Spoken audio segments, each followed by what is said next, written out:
Hi everyone and welcome to the Fischer Random match between myself and John Bartholomew, the well-known chess streamer. I'm pretty late to the party. I was thinking I could have some 10-15 minutes to talk about what was going to happen, but in 2 minutes we will be off with this match. And the reason I'm late is because very last minute I got the very new, very cool GIF, and I do not have words to describe how much I'm looking forward to the next subscriber. But the thing is that on Streamlabs I only managed to add the GIF for subscribers, not for donations. So yeah, let's see if there's some time during one of the games where I can try to fiddle a bit and get the animation for both subscribers and donations. Twitch Prime. That one could have been better, no? The thing is, I was so late, I didn't have time to test it properly. That one was a bit small, no? But the sound effect was pretty cool. That one was pretty small. I'm gonna ask. Move it a bit to the left. Yeah, but the thing is, the match is starting. We're starting right now. I was really contemplating not even adding it because I thought I don't have time to test it. But it's there and it's gonna get better after some time.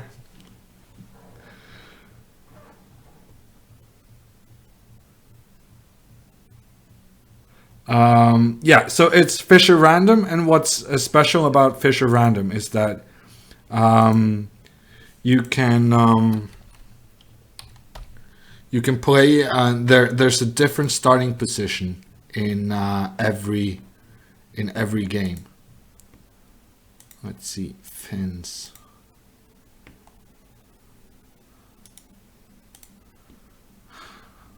What is Bartholomew's username? It's some numbers and I cannot remember which one. Jess Bay is in the house. Two nice guys fighting, says Nova. Yeah, I'm looking forward to it. Dr. John. Yeah, this is my test game. Test game against Dr. John. I can't remember.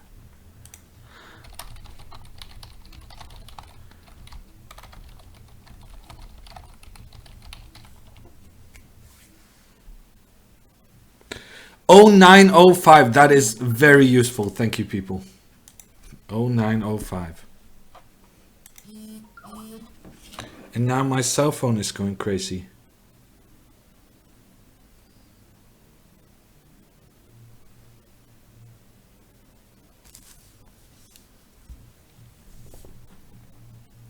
Nice stealth marketing of your Twitch channel on national TV, says Maiden3.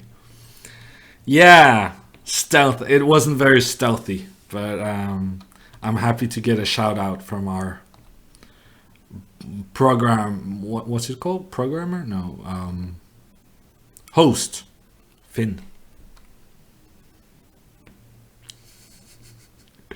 Larsy Boy asks, who else is here because of Sellout on TV yesterday? I'm really hoping that attracted quite a few people, yeah.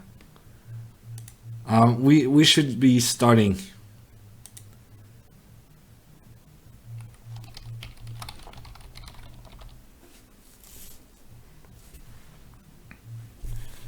You should play Ginger GM one time, says Nova. Yeah, I actually played against Simon pretty recently. We played in the chess.com Title Tuesday tournament. If you look up his YouTube videos, you can check out that game.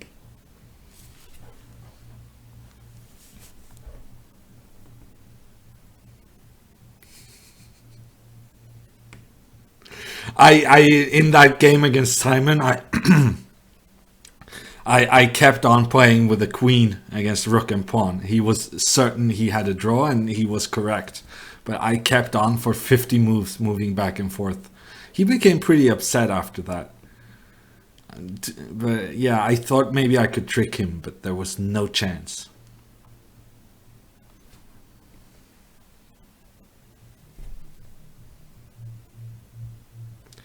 We're 1 minute away from starting the match against John Bartholomew, Fischer Random Chess.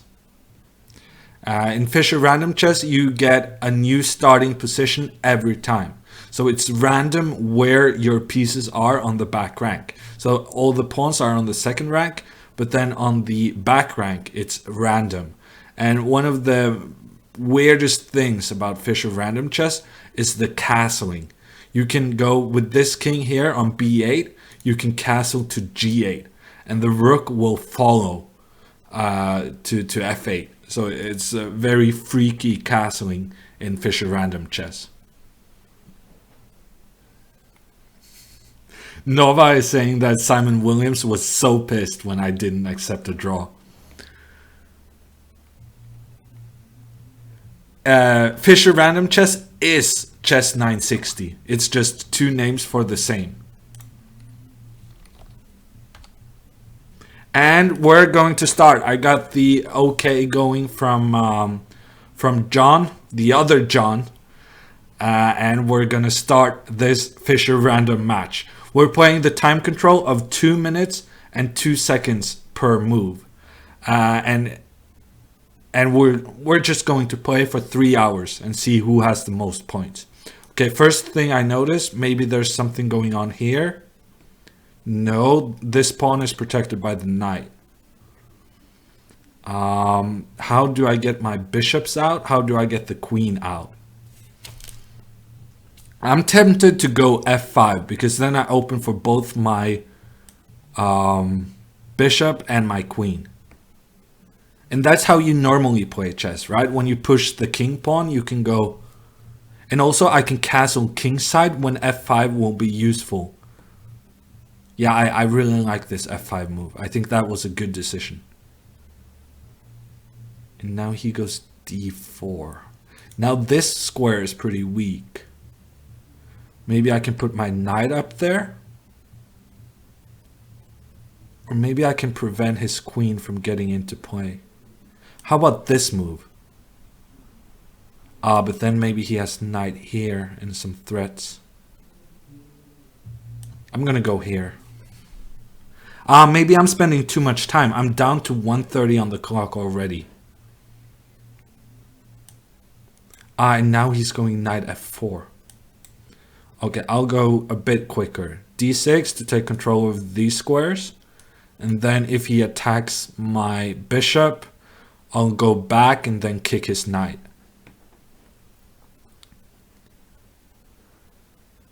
f5 looks a lot like e4, says Angle in the chat. He might be thinking about castling queenside. No. Because now he moved his rook, so then he loses the right to castle. I'll go here. Probably he will play f3 and then queen f2 and then castle. And I'm not really sure what to do against that plan. I thought that was a pretty good plan. g4, that's very aggressive. But maybe it's good. I'm having real difficulty getting my bishop on d8 out. Somehow I ended up worse, and I thought my opening was pretty good. I'm not really sure where I went wrong. Maybe this bishop h5 move was not so good. It's very tempting to go here.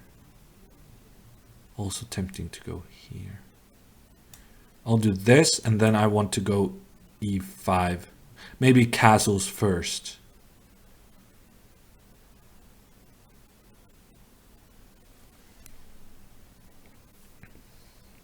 Very good information from Anders in the chat. He's giving an update on the Fischer Random rules. And that's not only useful for you, but it's useful for me. Yeah, everybody, you can use a refresher. So this was castling.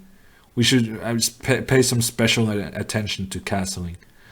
Special rules, and I managed to castle without any trouble. And now I'm attacking this g5 pawn. Yeah, and then there's a question of whether I can try to attack the h5 pawn. Knight d2. I'm going to take this and go here. Oh, we're getting really low on time. We're down to 30 seconds each. And it's still very unclear. I want to go with my bishop somewhere. Maybe here.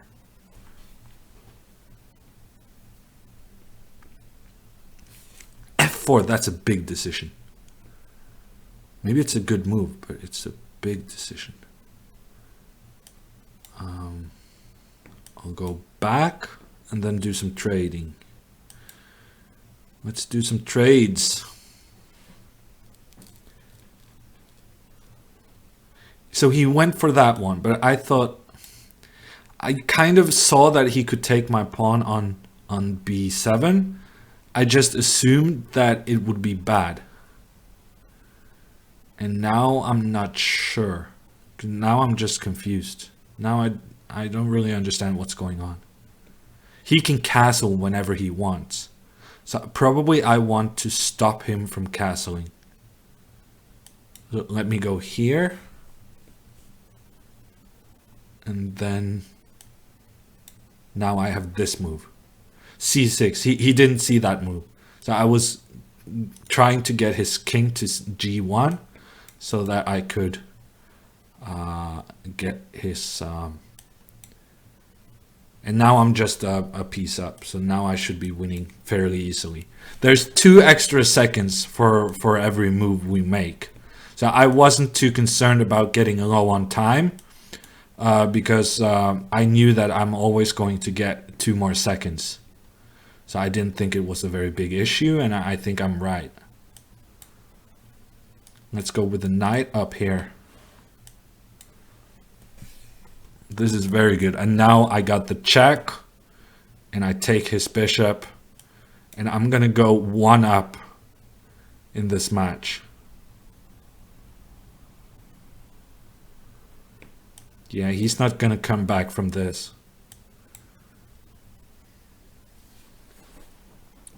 John is good in time trouble, says Nova.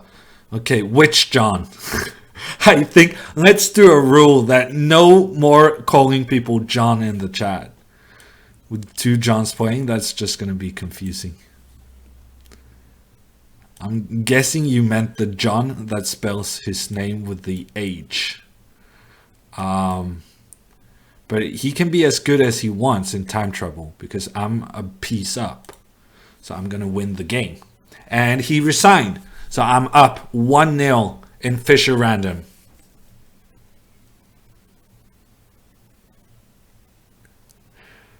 Earrings comments, Bartholomew plays like there's some rule you can't have pawns in front of your kings. In front of your king. Okay, new game. The king is reasonably normal on e1. I think I'm just going to grab the center. I'm going to grab the center. I think everything is protected okay. And I'm going to play the normal move. Just go e4. And then I'm going to go d4.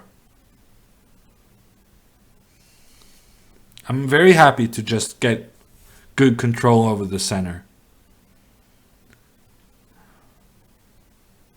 Okay, that's tricky.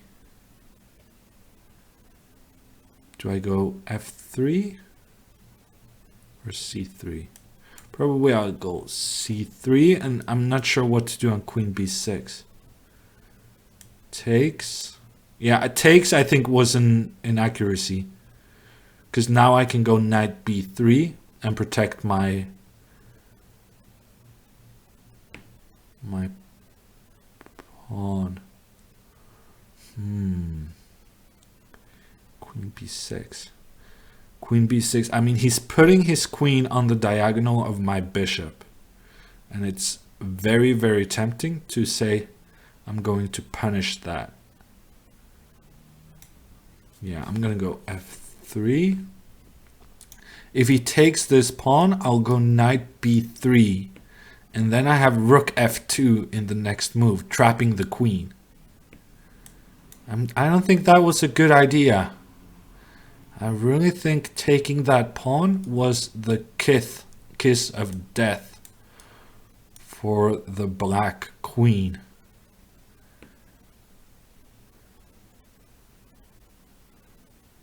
Yeah, he blundered.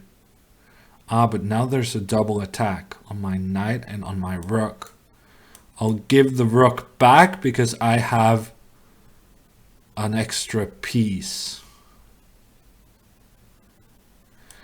Yeah, this is going to be good. I'm coming with my pieces into the attack, and his king is very awkwardly placed to deal with this knight c7 threat. The kiss of death. Yeah, the kiss of death, rather.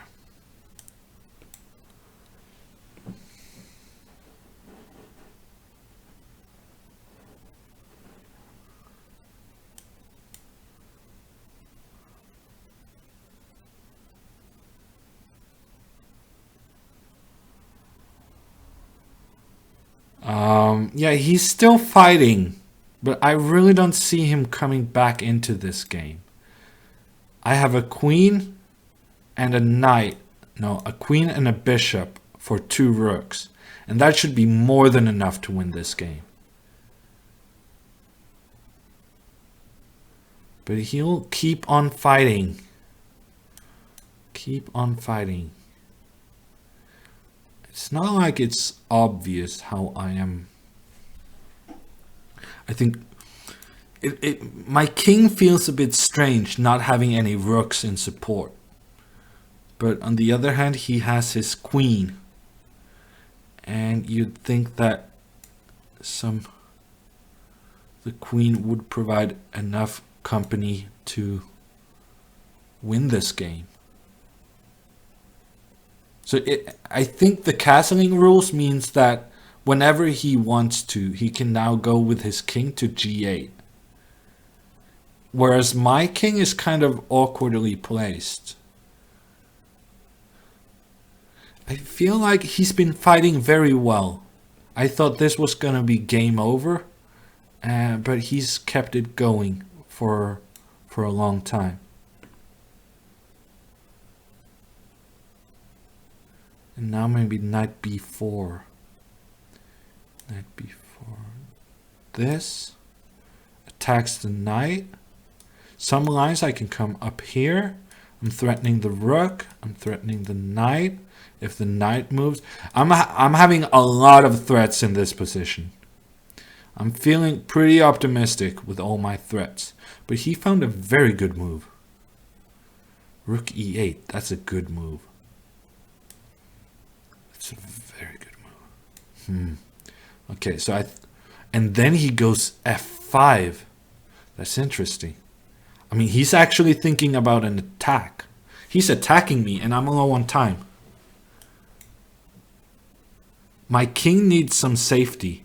Because right now, I think this is the safety my king needs. A bishop to protect some squares. It's not entirely clear, but now I'm going to try to do this.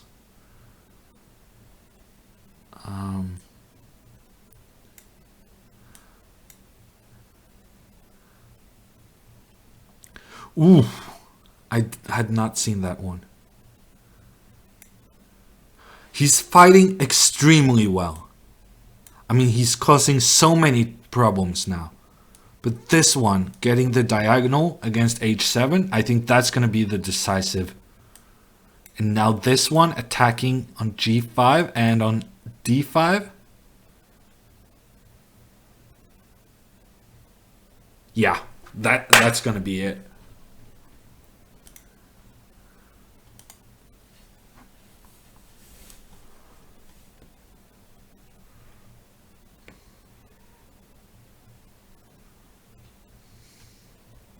That was...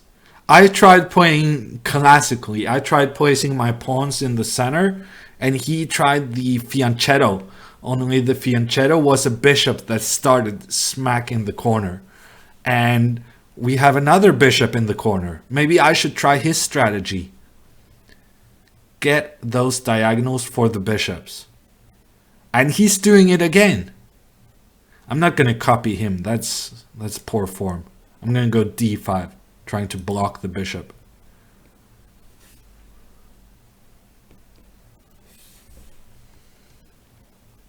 I guess one of the important things with Fischer Random is that you should always check. Ooh, let's not do that. If c6, then I'm afraid he goes bishop f4. Maybe I should just develop. Now I can castle, I think. If I want to, I can castle. That's a pretty cool way of fianchettoing your bishop. Getting it stuck on h8.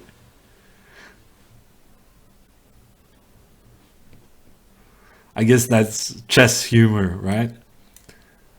Moving the king to g8. Just like that.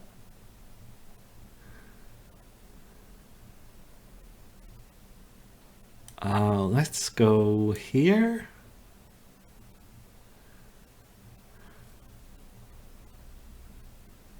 I realized that this bishop on h8 is not the most amazing piece. I will agree with everyone about that. But it's doing a decent job of protecting the king. And now I can get my rook to e8 and maybe go e5. That's going to be my long-term plan. Maybe already now? This, maybe? I don't know. I'm going to go here. I'm threatening something. And then I also give myself the option of kicking his knight back with b6. Maybe knight a3. Maybe I can do something over here. I'm going to go back into the center because that's how I have been taught to play chess. Place your pieces in the center and hope for the best, essentially. Yeah, I was hoping he would do that because once he moves his knight, I go bishop h3. And now he moves his rook and now he can't castle. So I managed to stop him from castling. So now I just got to open up the center and start attacking his king. I think this is I'm pretty sure, because now his king is in some trouble. I think I have an advantage.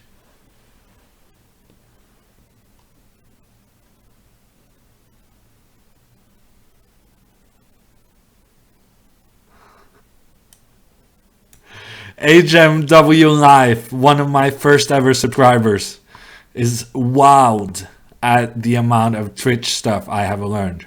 Well, I'm very happy to surprise you.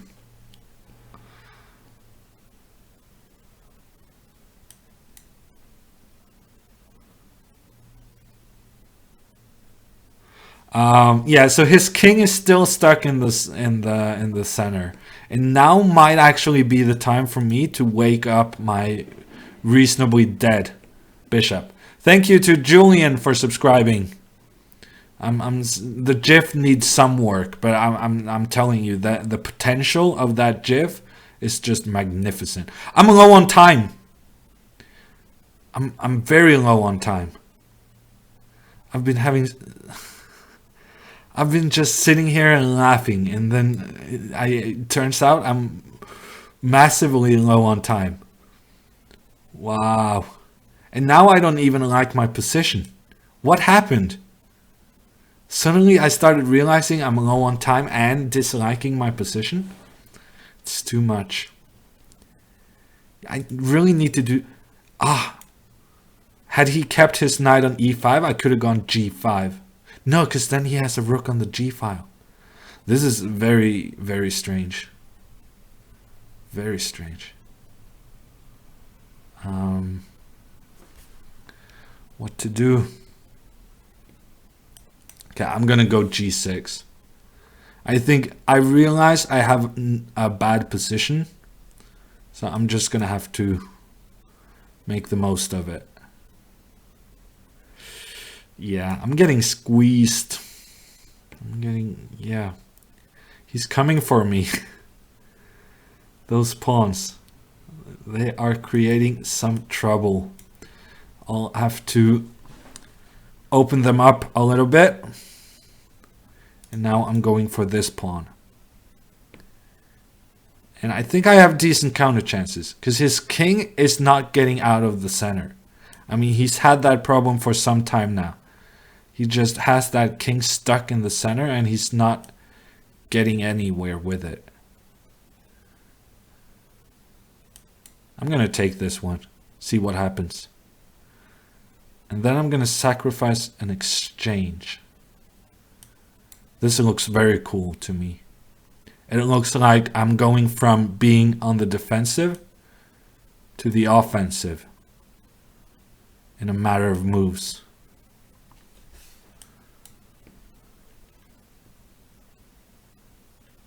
That was a good one. Bishop e3, that was a good move.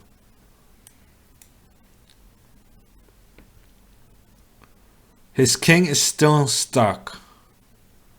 So I'm still happy about my position. I sacrificed an exchange, but it's not like he got a big advantage out of it.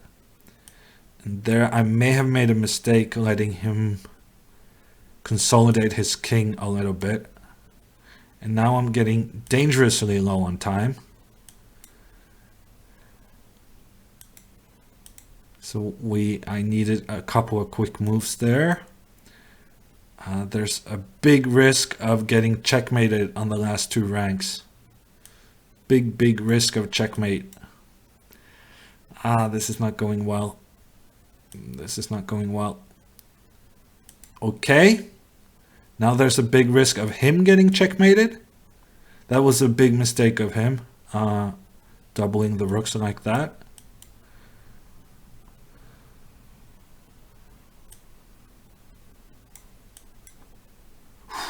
Close call.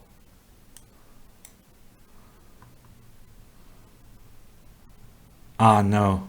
That was a mistake of mine. And now he has rook e2.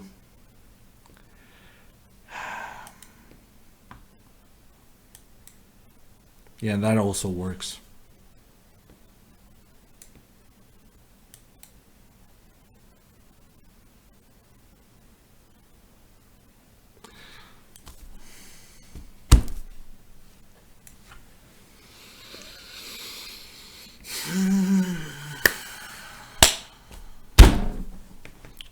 I had such a good position, and then I still don't realize what happened. I got low on time, and yeah, I lost control completely. That did not turn out the way I was hoping. Okay, I'm gonna do his fianchetto plan. G3, I have identified a weak spot, and it's also very close to his king. Very weak spot close to his king. No more reading chat while playing, says Megit. I realized there's some irony in reading that comment. Yeah, no, I was happy about my position. It's not like I'm focusing more when I'm unhappy about my position, but I was really enjoying the game and I thought it's interesting, and then suddenly I changed my mind and I did not like what was going on, and then kind of everything just went wrong very quickly. Okay, this is interesting. He's doing a stone wall setup. And the stone wall is pretty good. So I'm thinking maybe his idea is pretty good. Because it's not really easy for me to get the pieces out now. My bishop is blocked out of the game, as is this one. I think that was very clever of him.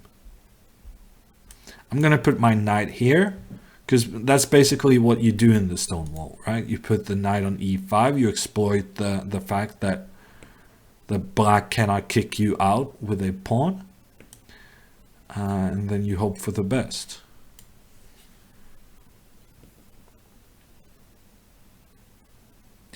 I want a close match, says Distant Fire. Okay, so you're cheering for John whenever he's in the lead.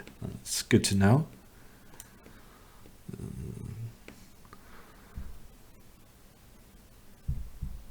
I'm not a big fan of that, but you know. Okay, he's threatening knight d2, and that I'm gonna stop. And now next move, I'm kicking his knight out with f3, whereas he cannot kick my knight out. So that's a good thing, I think. And also opening some diagonal for the bishop, potentially, in the future. And now next knight, I'm kicking away the... I thought I can allow a check because I will get a4 next move, but maybe he could have checked there. This I'm pretty happy with, because now I open the diagonal for my bishop, and he doesn't really have a good square for his knight. He goes back to f7, and then I go f4. And now these pawns are doing a very good job of restricting, well, basically this entire army. These two bishops and the knight are not coming anywhere because of my pawn on e5. So now I think I'm massively winning it. I just need to attack his king. And I'm going to do that by just pushing this pawn. Trying to create some weaknesses, some decisions from him. Because if he goes a6, then I get the c5 square for my knight.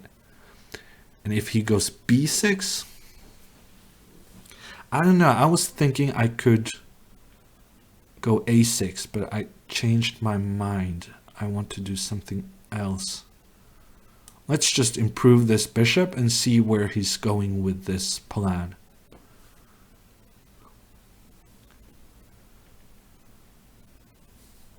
I want to get this rook into play, but it's going to be pretty tricky to do so.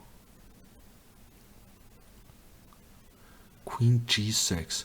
Well, if he's moving his pieces over here, I'm thinking I should move my pieces toward that king, because that king is not doing very well, and I think it's time for a checkmating attack.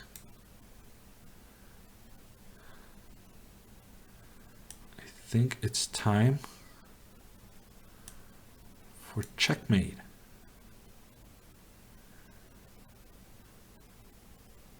Should I go here? Then there? Or first here? I'm gonna go here first, and then this, and then this. Because now I kind of thought that surely I have something. This bishop is hanging.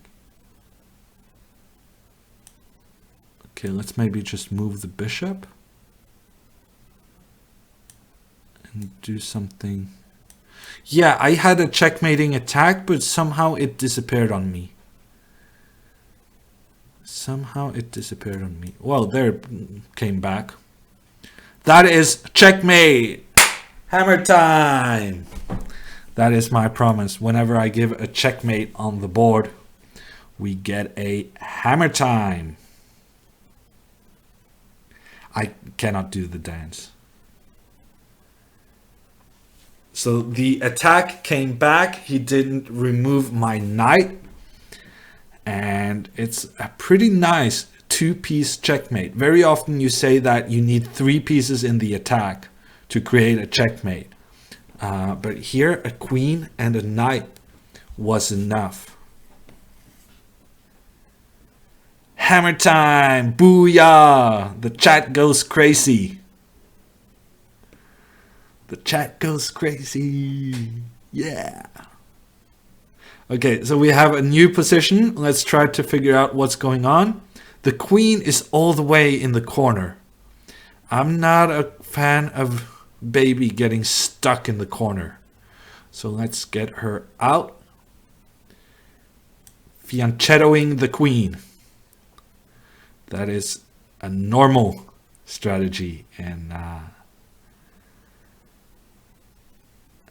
Fischer Random chess. Duck is late is trying to distract me with questions of former glory and whether I will come back. And for the moment, my only concern is whether I can beat John Bartholomew in Fischer Random. That move I think is not very good. Now I can go e5. And there's a pin on the e file, and I'm the one to decide whether or not to exchange. So he felt he needed to exchange. And now we get this position. And he still has his queen stuck in the corner. And no one puts baby in the corner. I think maybe I'll do not that, but this. Get the bishop pointing out toward the middle of the board. I'm really liking my position again. Wow, castles. That feels risky to me. It feels like he has not too many pieces in defense. If I could get my queen here, that would be big news. So maybe I should just I'm just gonna go here. I don't see how he can stop this very easily. Okay, he goes there. And now I thought maybe I can go here.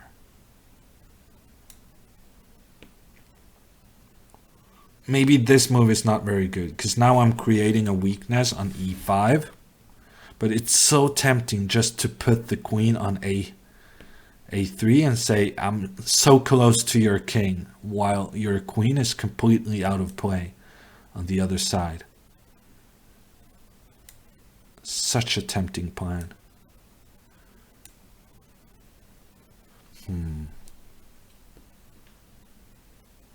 I'm going to delay it a little bit. I'm going to go with my knight first, because I thought he's planning knight to d4. But maybe he's just going to do that anyway. Maybe he's just doing that anyway. In that case, I misplayed it.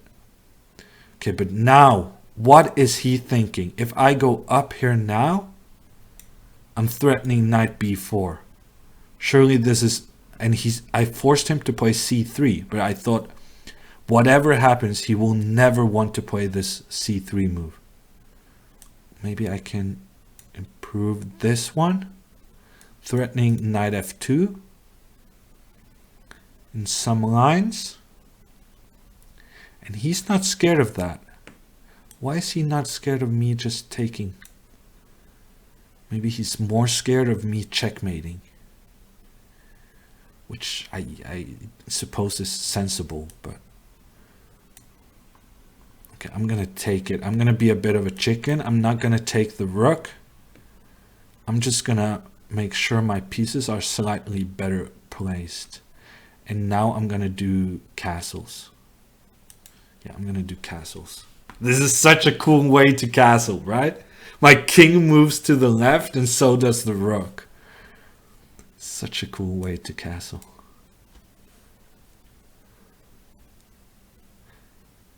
I didn't understand the idea of his move. Maybe he was intending d3. But now I might get to this square. And he also has to keep in mind that I'm still attacking over here. So he needs to keep control over two flanks at the same time. And that's very difficult. I'm sacrificing the piece. I didn't really calculate it, but I kind of assumed that with a queen and with a pawn, I'm able to do some very nasty stuff to him. Actually, I shouldn't pre-move that because this is checkmate. I think that's just a brilliant win. I can take this one, right?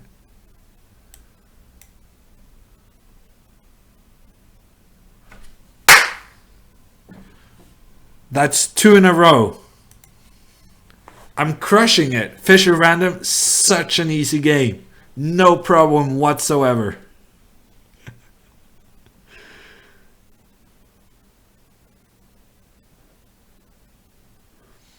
And people have discovered multi-Twitch. I'm assuming that he was very upset at some point during that game. Okay, once again, we have the queen stuck in the corner. So I'm gonna let her out. Also because by doing so, he cannot play his bishop out. I'm not sure that was a good move, but I think it's interesting. B4.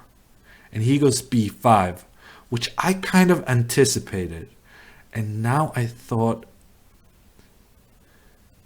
maybe I should go A4. A4. I'm a bit concerned about him taking. Normally in normal openings you wouldn't be concerned about such stuff, but here I got a bit. So now I have the advantage of kind of having the white advantage, the tempo up, playing A4.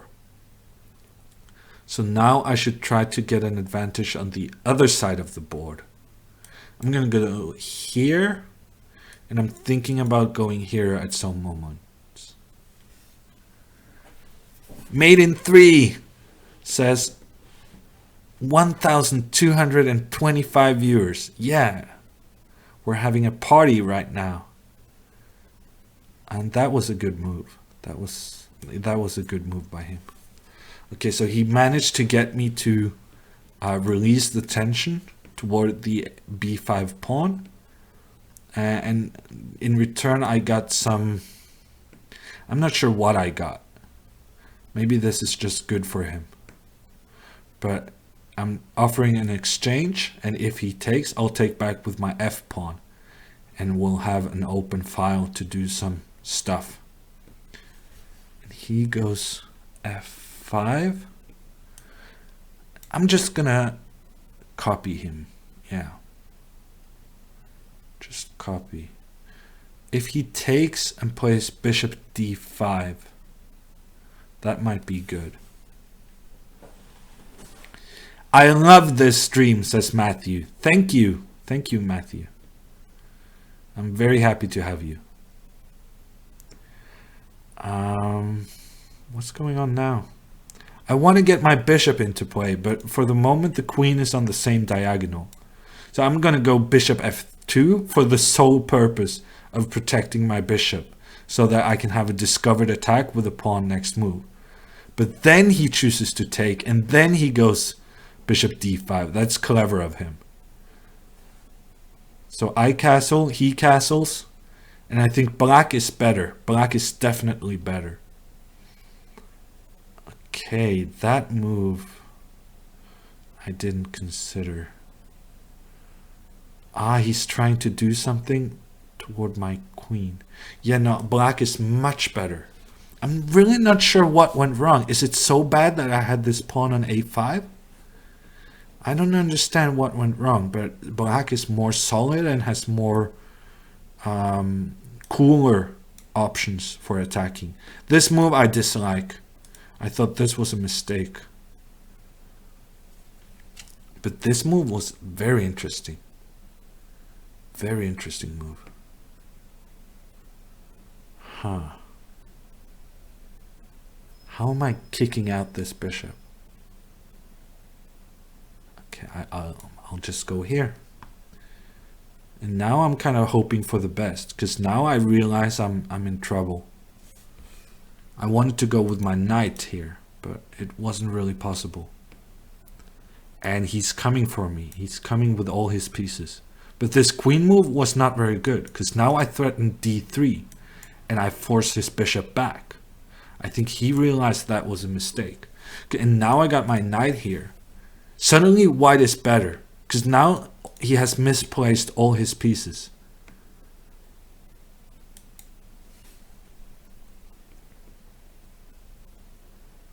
Yeah, something went wrong for Mr. Bartholomew in this game. He had a very nice position, and now look at that rook. Look at that rook. I'm gonna trap the rook. I'm gonna trap the rook. There's no doubt in my mind. Let's do this one.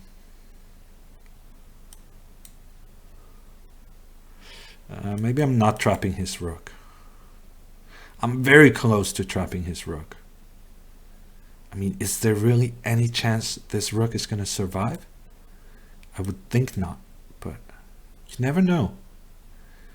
He's a pretty creative defender.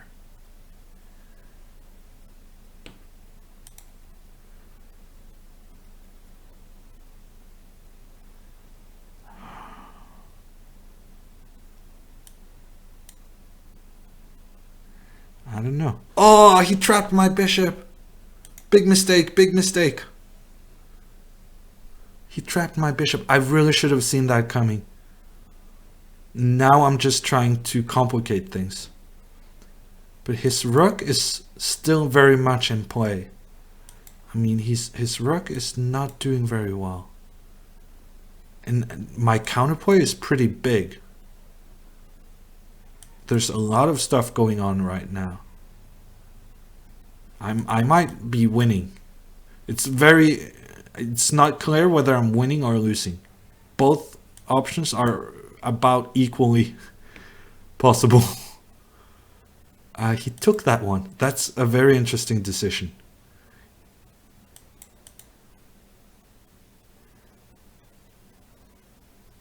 How am I making sure that his rook doesn't come back alive?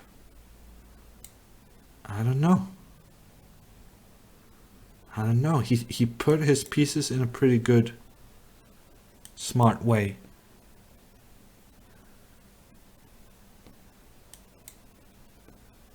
I don't know what's going on.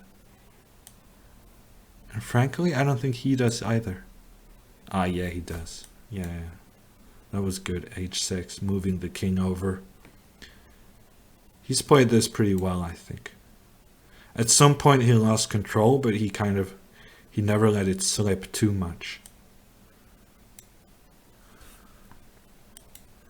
Okay, back and forth. I would be happy to make a draw against you.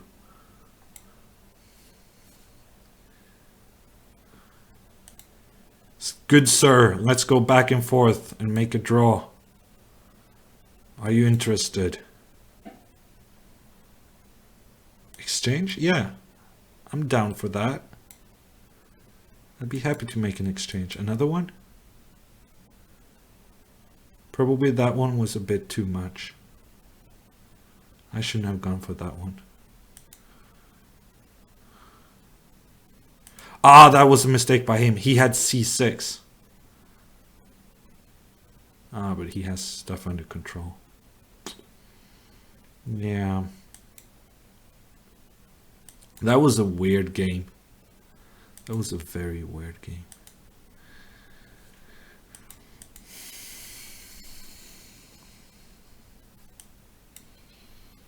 Yeah. I'm gonna resign. Well, I'm gonna let my time run out while I ponder what could have happened. What could have happened? He put his rook on h6, and I thought for sure I was gonna trap that rook. But the way he managed to survive with it, that was amazing. Amazing how he had that rook and it had like one square to go to, and he managed to keep it alive. It was very strange.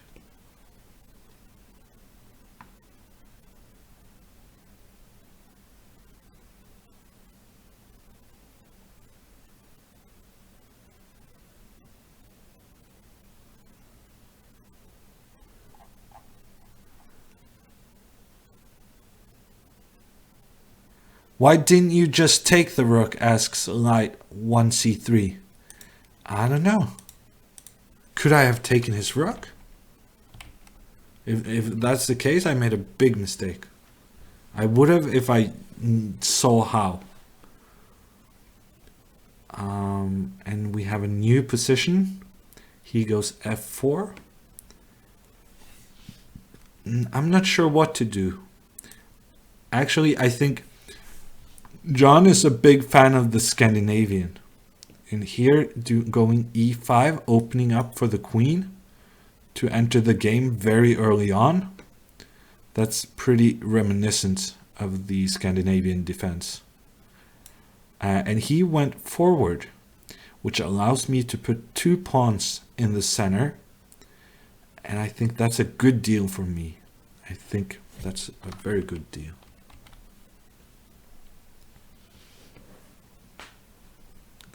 A very nice guy says that there's lots of viewers because this shows up on the home page.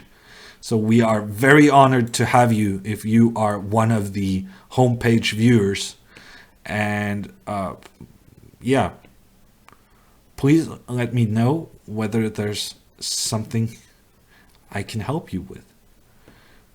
If it is explanation or why I think chess is fun. And Marius says, because Hammer is funny. I'm not sure. I think I may be lacking some context there.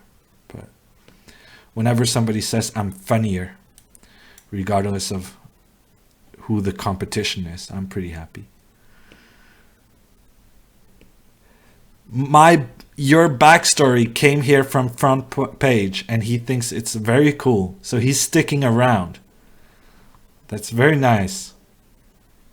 I love it when people come and see some chess and just decide, you know what? I'm going to stick around. This looks like fun. And speaking of fun, I think I'm getting outplayed. I think somehow this didn't end up as well for me as I had hoped. This a4 move is a good move, and he's just going to keep pushing this pawn and create trouble for me. And I'm not sure how to respond. I'm pretending to attack this one, but it's actually a disguise. I'm not intending to attack. I'm not taking this one. I'm trying to castle to the king side. I'm trying to evacuate my king. And it's going to take some luck, I think, but there is a chance I will be able to get my king to g8. And if that is the case, I might manage to get something out of this game after all. Hammer is unintentionally funny, says Chess Bay. That is so not true. I am very intentionally funny. What are you talking about? Are you crazy? I'm intentionally funny. Yeah, my plan of castling has gone a bit awry. So I'm going to go here. He's going to go queen d3. And then I'll go bishop c7. And then he'll go a6. That move I was not expecting. Can I just take this one and take this one? Ah, did you see that? That was kind of funny. I was pre-moving king takes a8, expecting the exchange, but I ended up taking back as was my intention. That's a good move. That's a good move. Let's go here.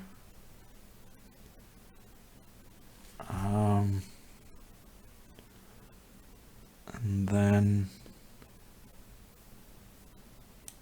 here, actually. This is a good move. Rook e8. This was a very good move. Now he's in trouble. No, he's not in trouble because he found a very nice solution. Very nice solution. But maybe he's still in trouble. Because I'm attacking the pawn and then knight f1 is a fork. Is something funky going on down here? No. I think I'm just winning a pawn on this side. And that's going to be... it's going to be very good for me.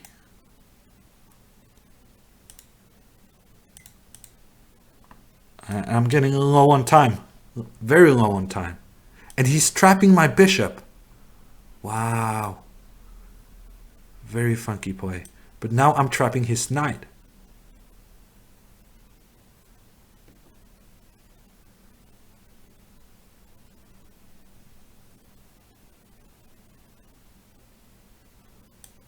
Yeah, he panicked.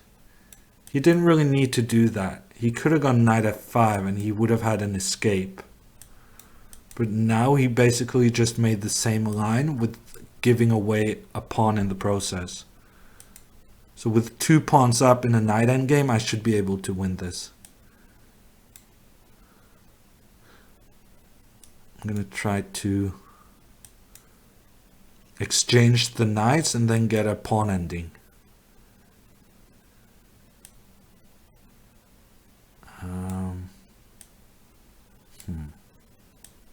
This one I like. Because then I get to defend my pawn and at the same time maybe do some checking toward his king. And now I should run my pawn. No.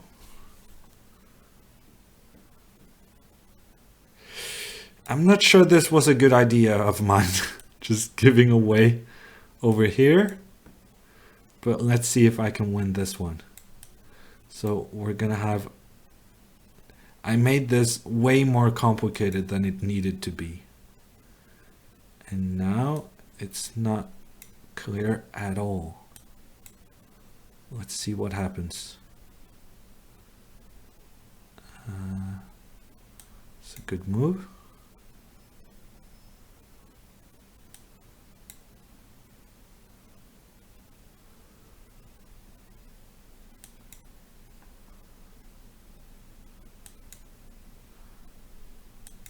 Grandmaster technique. Booyah! That's how you play the endgame. That's how you play the endgame.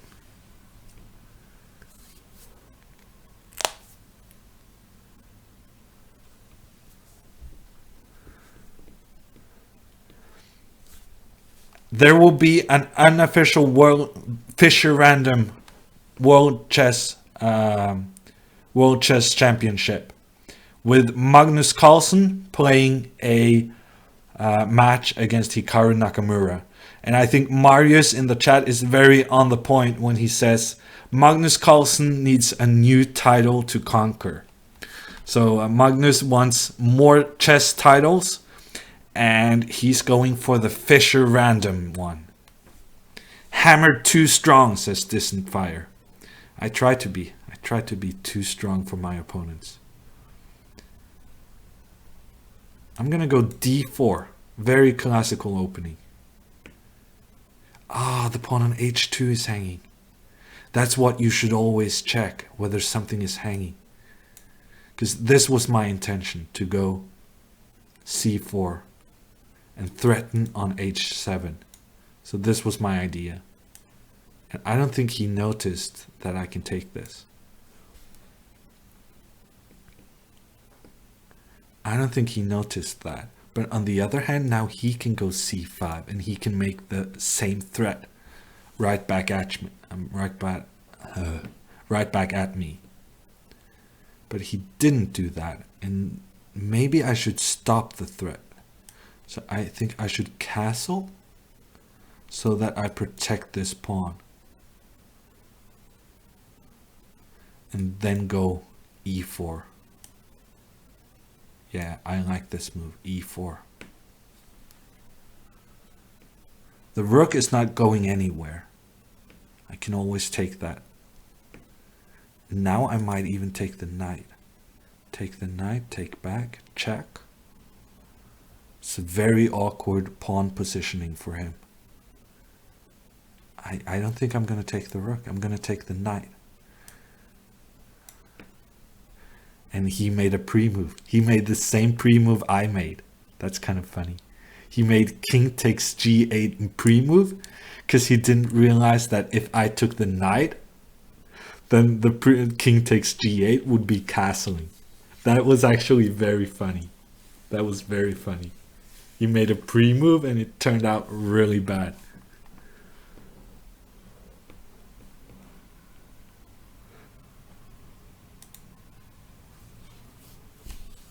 But I was winning anyway, I'm pretty sure. I think his pawn structure was very bad.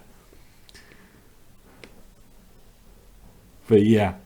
King takes rook, pre-move. In normal chess, it wouldn't be a problem. Because you would never have the king and rook next to each other and still be able to castle.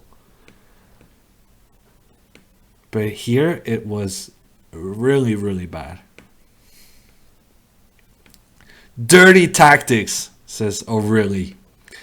Yeah, no, I mean, I'm not taking any blame for that. Pre-moving, you get punished for making bad pre-moves. That's the way of a life. That grin right there needs to be an emote. Yeah, if we clip it, maybe we can make an emote of it. I don't know. I'm pretty new to Twitch, but there's some good stuff coming up.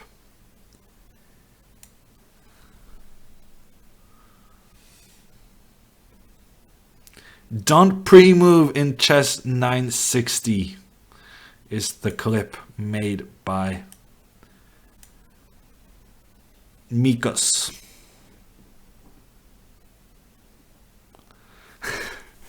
Made in 3 goes, after watching Bartholomew's stream, I think he's a little more focused.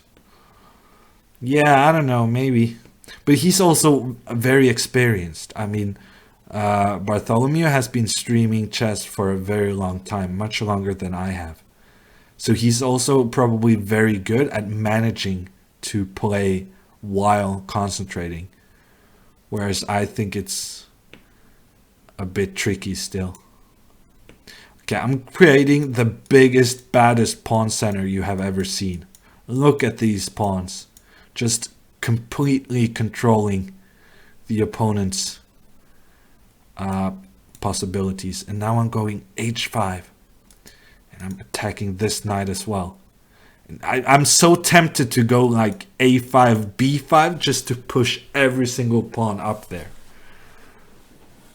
But probably that would be too much. There is a limit to what you can do.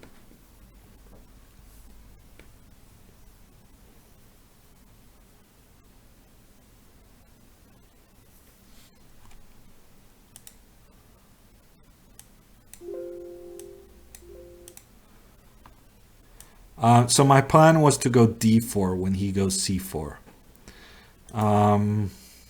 So I guess I'm gonna do that. I might get the f4 square from my knight.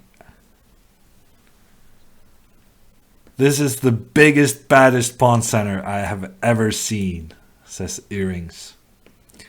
I agree wholeheartedly. And now there's coming some more stuff. Some knight up into the attack. Can I sacrifice? Probably not. Then what do I do? Just stand here? I can do this move. This is interesting. And then just take back here. I actually, at this point, I should go a5 because he has b4. I should go a5. And I have this pin, which is annoying, right? On the other hand, he might just say that take on f3. I'm happy to liberate the bishop pair from you. And that's what he's done. And I'm going to take here anyway. Because right now, his bishops are not the greatest pieces I've seen. Ah, he's doing castling. He's doing queenside castling. I saw that coming. You cannot trick me. But it's still a good move. Even if I saw it coming, it's still a good move. I'm going to do the same. I thought it was such a clever plan. And now he has f5. That's annoying. f5. I'm going to go here so that when he goes f5, e5, I can go f5. And no rook g6 monkey business.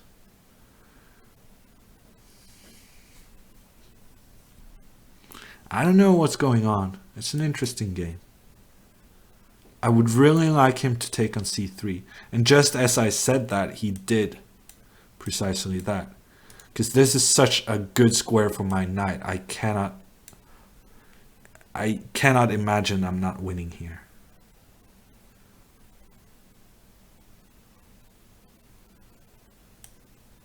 Here maybe?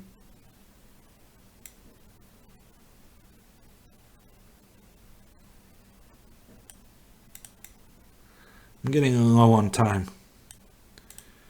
And there goes my plans of castling. But on the other hand, I have a new plan.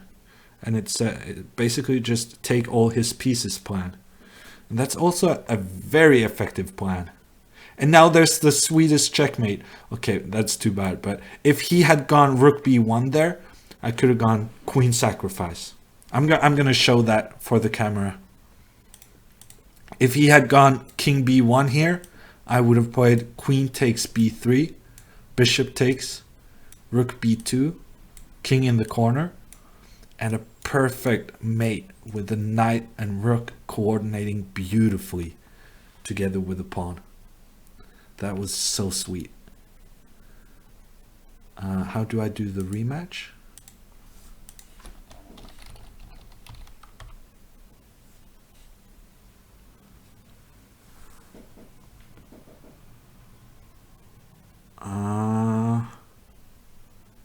What are we thinking about this? We have another queen in the corner.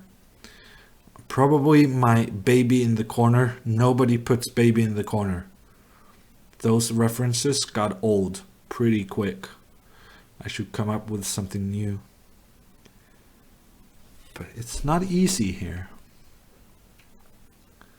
It's not easy to say how I'm going to play this.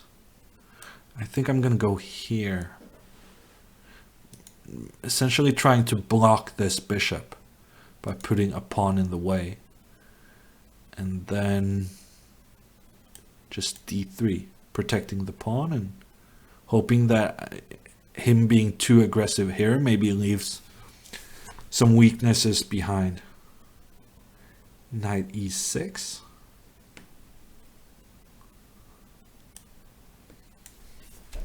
I'll do the same. But for me, it's a bit more effective because I got my pawn to e4 before I'd made that move.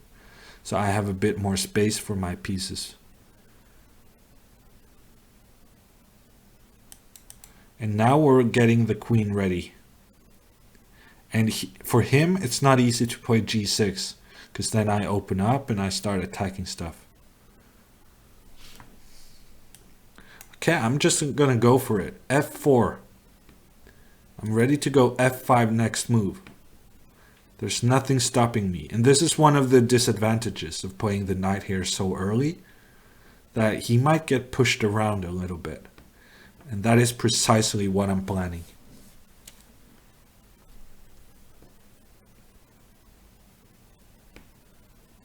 What's up with the first rank positions? Asks Galnerius. This is Fischer Random chess. So every game has a new first rank position. It was invented by Bobby Fischer because he thought there should be less openings and more focus on just playing chess. So he thought that if I just make something where it's the randomness factor increases, you can openings will have matter less. Knight b3. This is a good move. have I been missing this move for so long? Attacking the pawn on c5, and it's not easy for him to defend that. And he defended it with... Thank you to Andre. Thank you so much. I need to speed up, actually. So I'm going to go knight d2. I think this is interesting because these light squares have potential of being infiltrated. And that's my plan now. Exchange of this knight on b6 and then go with the bishop.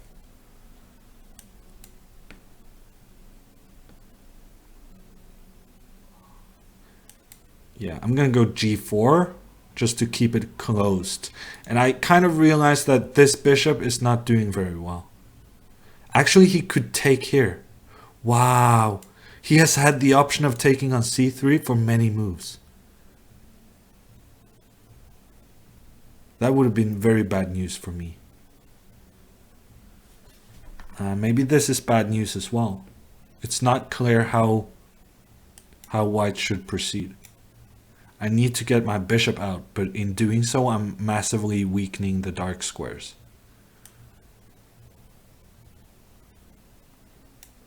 I'm going to try to push his queen out of g5. And to do that, I need my bishop, so I cannot exchange. Ooh, that may have been a mistake.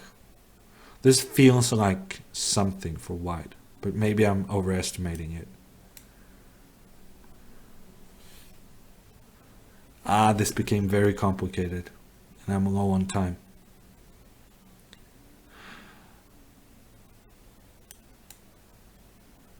Yeah, I'm not sure what's going on. My pieces are massively misplaced. I mean, why do I have my bishop over here? It's not doing anything. Suddenly there's a massive attack going on the other side, and my pieces are just not placed to deal with it. Yeah, I'm gonna need a big swindle here.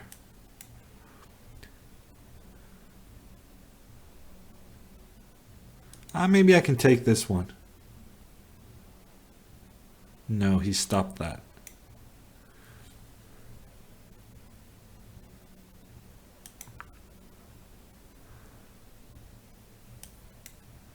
Yeah, still fighting. I'm not going to give up just yet. This knight is now in trouble. I lost a piece, but at the same time, now my pieces make a lot more sense than they did just a couple of moves ago.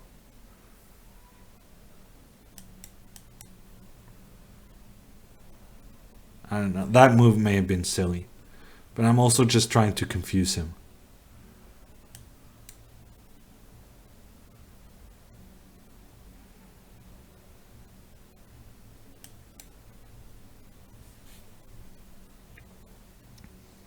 Yeah, now it's a game again.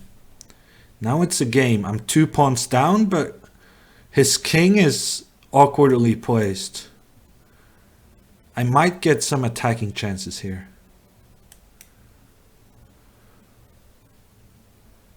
Ooh, maybe that was a mistake.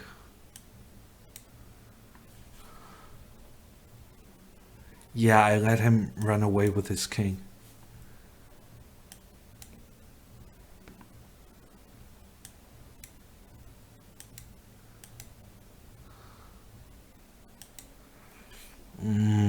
Yeah, this is not good.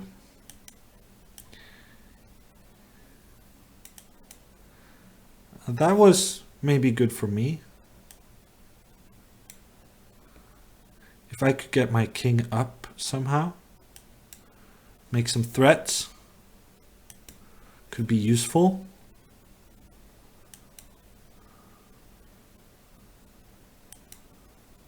This is interesting. It's a very strange position to play with so little time, but stuff is going on.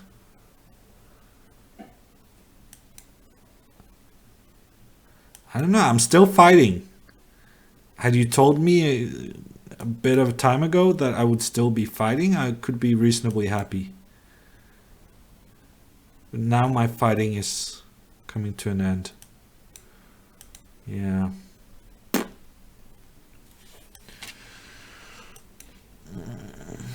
No more fighting here. I'm not sure what went wrong. That's the thing about Fischer Random. You just... At this point, I thought I had a massive advantage. And then a couple of moves later, I was in big trouble. I'm not sure what went wrong. Or when. But at the very least, we are keeping the match reasonably close. I was up 7-2. That's not very close. I thought it was much closer. But that's good news for me. The hammer got hammered, says Marius.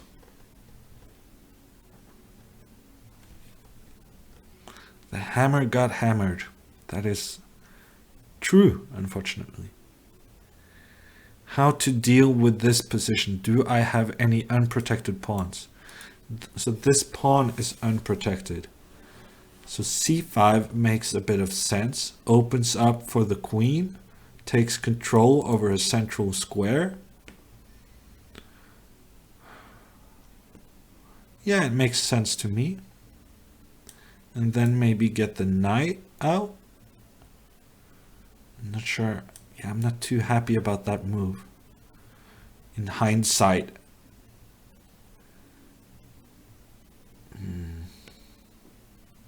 Now I kind of blocked my own bishop in with this e6 move. And he's being very aggressive, playing d4. Very aggressive stuff. I'll try to be cheeky, I think. No, I'll go here. Må begynne å herje igjen, bro. Skriver let me bag bra. Start messing up your opponent, essentially, is the translation. And I would really like to do so, but he's getting warmed up. I think he's playing better and better. I'm gonna go here, and this might be a huge mistake. But I think if I manage to go d5 on the next move, it's gonna be interesting. So the question is whether or not he's able to stop me from going d5. And it looks like no. I'm happy to sacrifice this pawn. He's being very greedy going after this pawn. And I'm going to tell him that you go ahead. You have yourself a nice meal. But grabbing that pawn might also cost you a lot of king safety.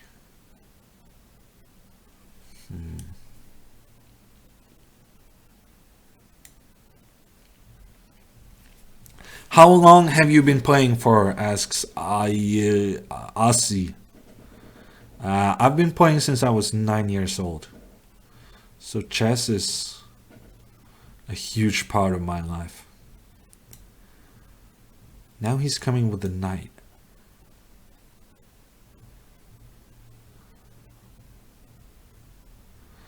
I don't know what's going on. I'm getting low on time again.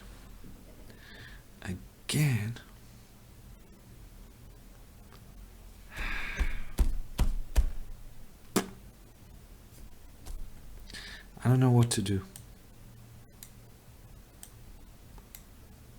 Okay, let's just play a6, I guess. He's asking for how long have I played. Okay, I misunderstood the question. Yeah, no, we haven't been playing for a very long time. We started playing at 8 p.m. Oslo time, which is 80 minutes ago. We're gonna go on for another 100 minutes. So there's still plenty of time for John Bartholomew to strike back with a comeback for the history books. He's currently down a little bit, but he's not down so much that I'm thinking this is going to go my way regardless.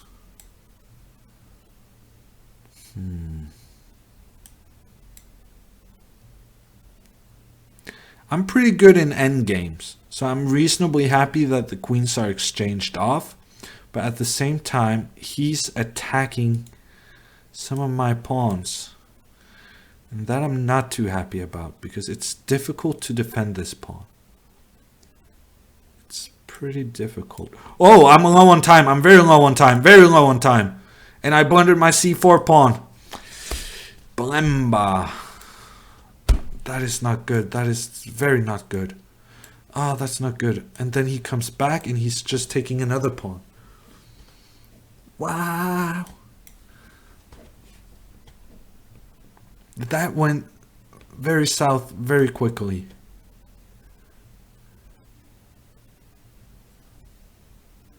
Okay, now I'm just gonna sit here and defend. Defensive mode switched on. Pawn down? Yeah, I am a pawn down, but I have chances to defend this. This is defensible, even with the pawn down. Not if I lose on time. Not defensible if I lose on time. So let's move a little bit quicker. And let's make a plan. You should always have a plan. And my plan is going to be to put my knight over here. Okay, he goes b4. That's kind of strange because it's closing the position, which is basically what I'm trying to achieve anyhow. But let's see what happens.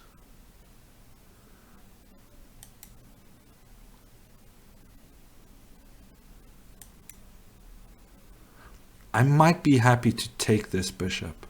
This knight, I mean. I might also be happy to take the bishop. But the thing is that I have so little time, so it's going to be very tricky for me to decide. So it helps kind of when he forces me to take it, because then I have no choice and I'm going to go like, yeah, okay, you forced me to take it, but I don't see the big issue.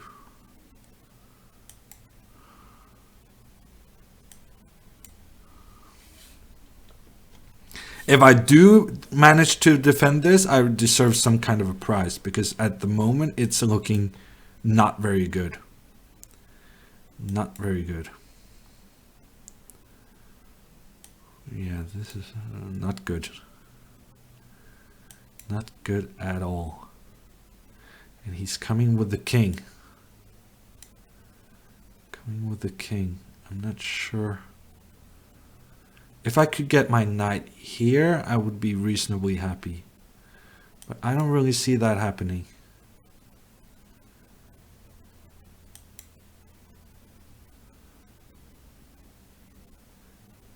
If I could get my bishop there, I'd also be pretty happy.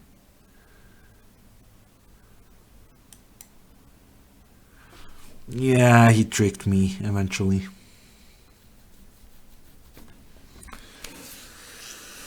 Defend!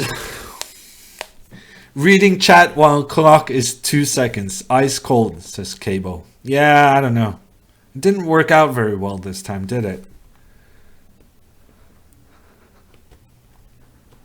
Smokecraft in the chat. Do you support rebranding Jon Ludvig, a American youngster chess player, to Jon Ludvig not Hammer? And to that, I would say that no, I don't think he should be Jon Ludvig not Hammer. I think he should just be not Hammer. I massively support that a guy named Jon Ludvig, who was born after me. So it's basically a copyright infringement, and I think he should be referred to as not Hammer. Oh, it's my turn. e4. I had the rook on the e-file, so I thought it made a lot of sense to go with that pawn.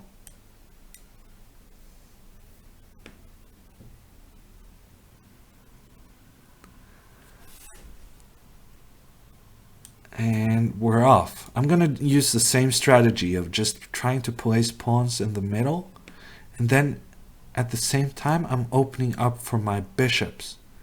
So it feels like a very good strategy, doing this kind of thing.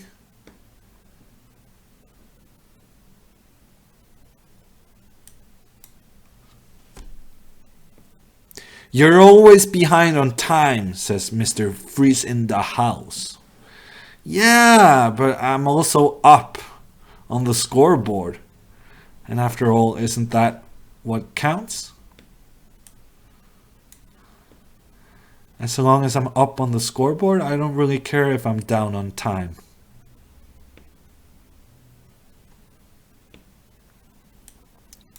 And this is...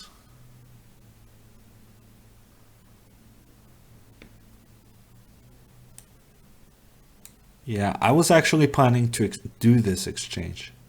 I don't think it's too bad for me to do the exchange.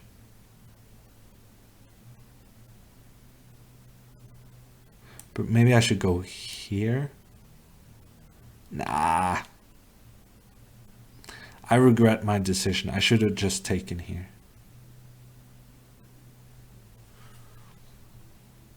You make us stressful. So now you're watching my stream and you're complaining about me stressing you out. Yeah, I guess.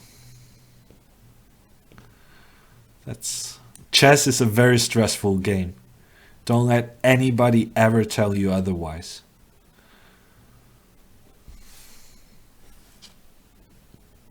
So I noticed that he put his queen on the same diagonal as my bishop.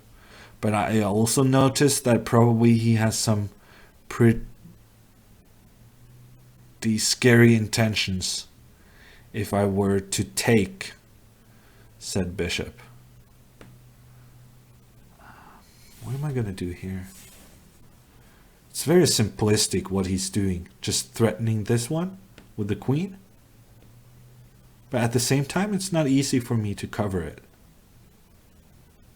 So probably I should just ignore. This move I like. It took me some time, but I think this is a good move. I might be wrong. Queen a6 is very crafty, says Smokecraft. Yeah, no, he's being very tricky at the moment. Very tricky. But I'm hoping to trick him back pretty soon. Yeah, I'm just gonna have to go for the queen exchange. But I think even though I lost a pawn, my bishops are gonna be so effective that even this position is dangerous for him. And he actually refused the queen exchange. Now I have some checkmating patterns with queen b6 maybe.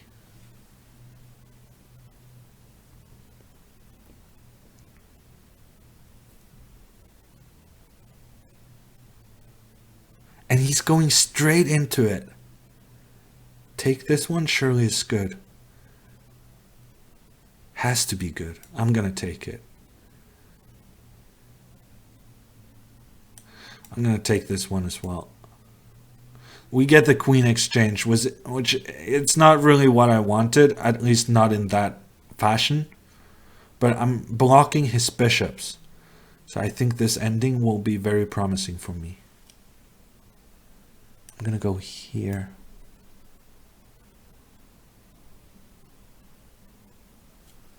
And then here.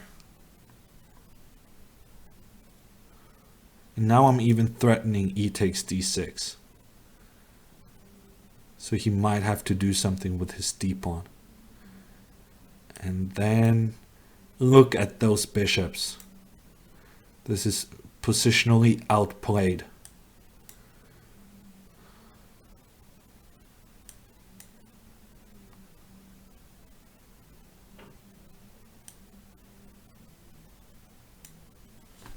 I don't know, maybe I closed too much there, but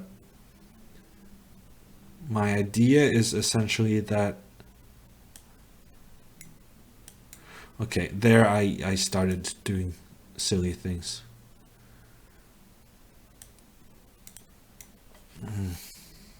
I don't know. I'm trying to say that I'm playing with essentially an extra bishop. The bishop on h8 is never getting out. So even if I make a couple of mistakes, I can probably win this very easily.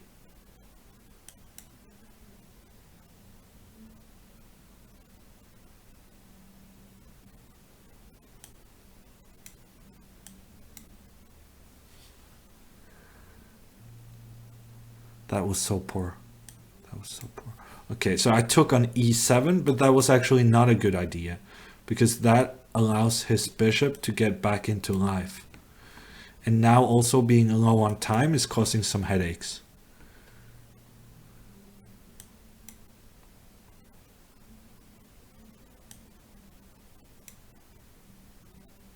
Wow, I actually massively misplayed this. I'm astounded myself how he managed to get his bishop out. That is, I had the easiest winning position. And then I let him escape somehow. So now I gotta win the game all over. But this is a good start.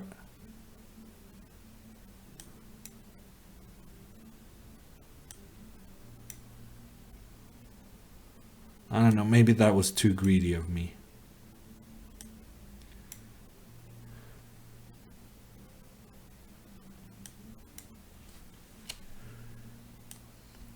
And now it's gonna be a race. A race for a new queen. And I'm really not sure who's gonna win.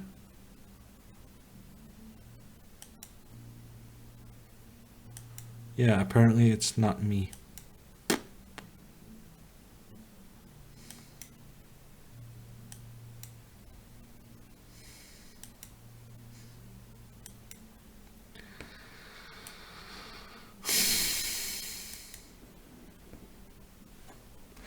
Thunder Megat has subscribed. Thank you so much. That kind of improves my mood after a disappointing, very disappointing game. I was so winning. Did you see those bishops on g8 and h8 doing absolutely nothing?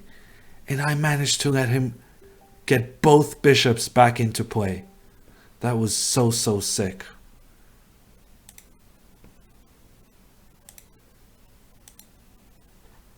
So sick. Hammer, you gotta use the Warhammer. Yeah, I know. How many have I gone in a row now without winning? I think 3 games in a row I haven't managed to win. Bartholomew is really striking back after a poor start. I'm gonna keep doing this c5 opening. I was pretty happy with it previously.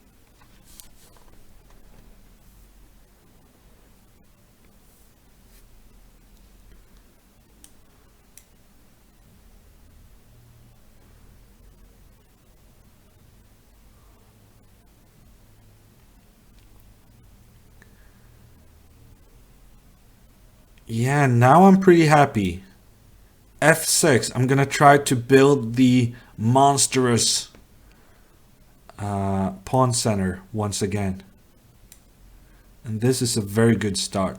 I think he misplaced his knight on d3. And now my pieces are getting good central squares. I might have to go back, but now I'm coming with e5 next move.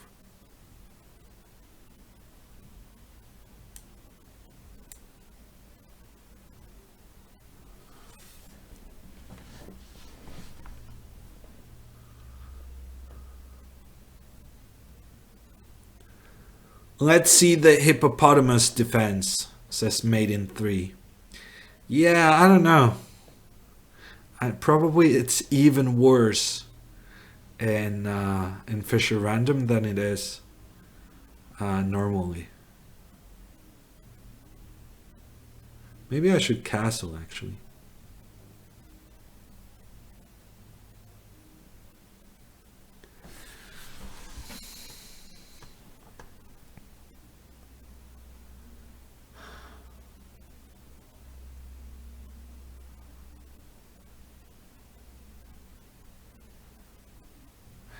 I don't know.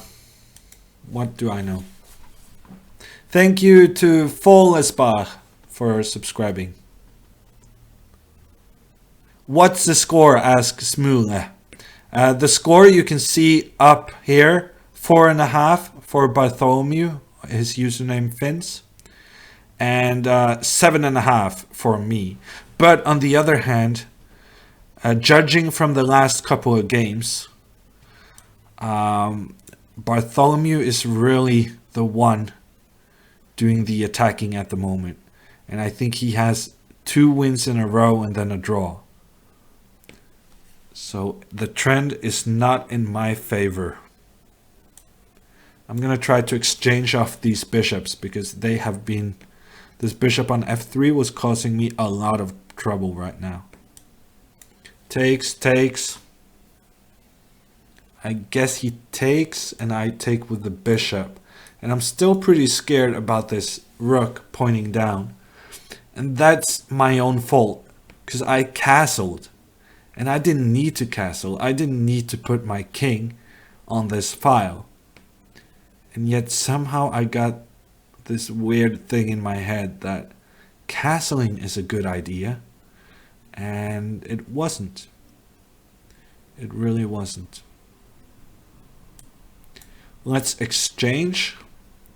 I'm much better developed than he is. So if I can kind of just get my pieces going, then I'm going to have a fantastic position. Wow, knight b4 even threatens taking on g2. He saw that, but on the other hand, now I get my queen out into play. Knight d3, that's a nice move.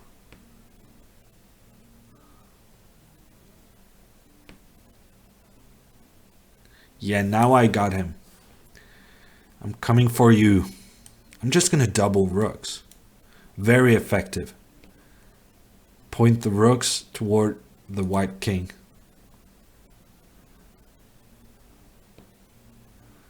Okay, that's a good move. How to deal with that upcoming situation? I'm going to do something weird. I'm going to go here and then here and then here. Probably not very clever, but I thought it looked interesting. That's often good enough for me. Yeah. Maybe it didn't look that interesting. Oh, this became pretty bad pretty fast. I had a good position and then something happened. Now I'm back to having a good position. Changes a lot here. You gotta keep up, otherwise you're gonna miss out on all the action. So now by controlling the f1 square, I'm preventing him from castling.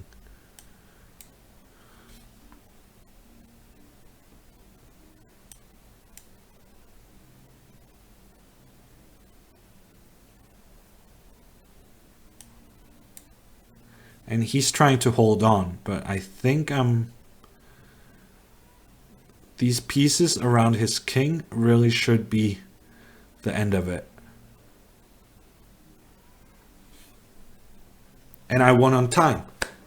He couldn't figure out how to defend with those menacing black pieces closing in on the king.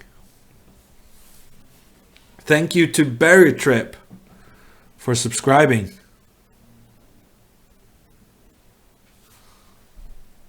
Sub hype, says HMW Live. I think I've heard that phrase a lot. I had a good position, says Cabo Kings. Well, yeah, focus there on past tense. I had a good position. And somehow I always end up losing it. It may have something to do with my time management, but I'm not sure. I'm just putting it out there. It's a theory to consider. 3 subs in a row. Thank you so much, guys.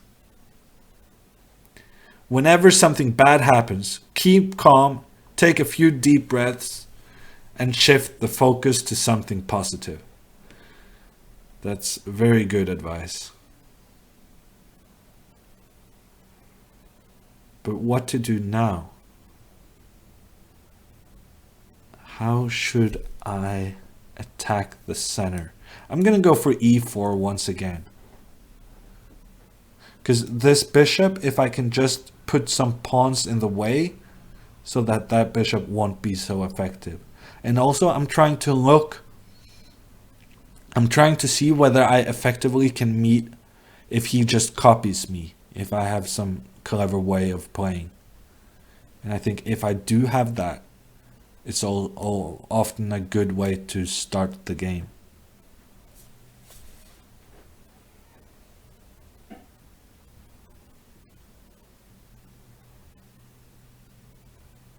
Yeah, I don't know. I'm pretty low on time already. I'm not too happy about this. c4. Let's try c4.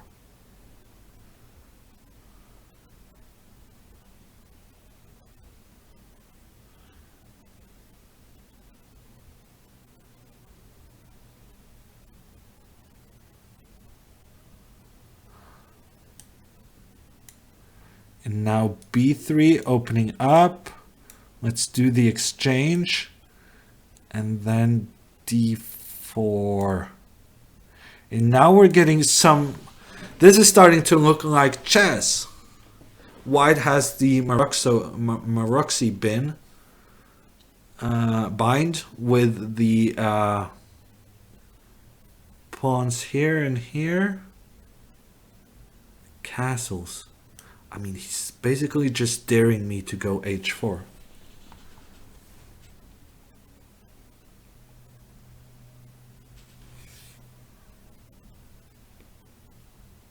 Thank you so much to Maiden3. $10 donation. Thank you so much. But I didn't have time to get the hammer in for the donations. So I'm gonna fix that for future streams, and also make sure that the hammer strikes down a bit better. You know what? I want to exchange queens. I've been reasonably successful with queen exchanges in this match. I'm just gonna do it, and then his bishop is still pretty out of play. And then I'm gonna do, this is the cool maneuver. Get the rook over to the other side.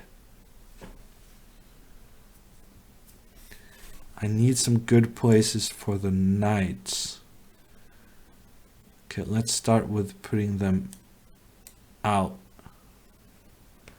First you, and then maybe this one here.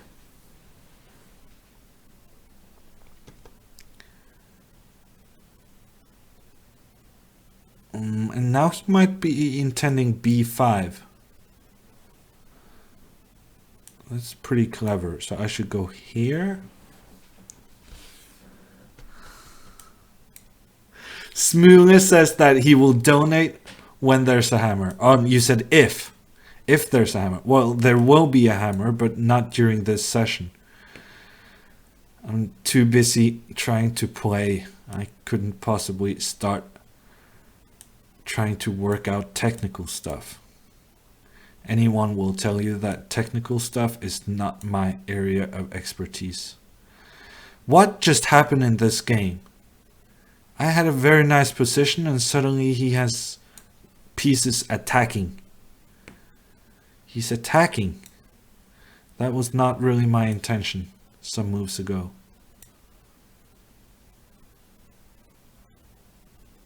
And h5 was such a bad move. Such a bad move.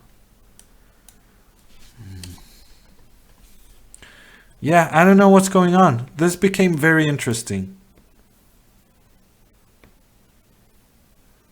A bit too interesting to my taste, but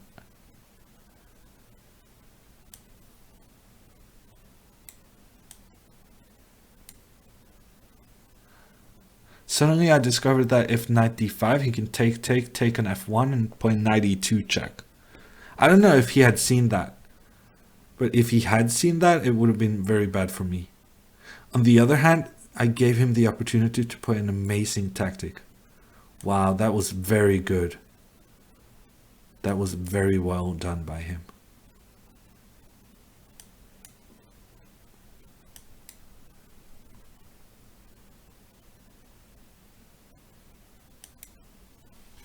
That was a great tactic.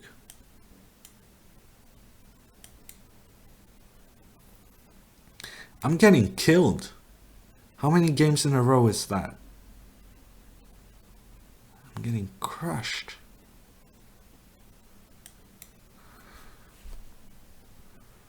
I'm still fighting. Not for long, but I'm still fighting. Still fighting. Ah, check! I got a pawn. It's great news.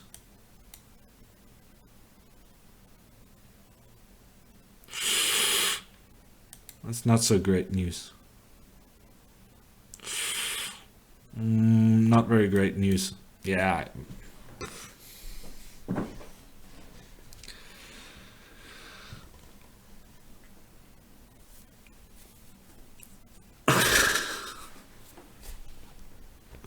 This feels as exciting watching any major gift, any major sport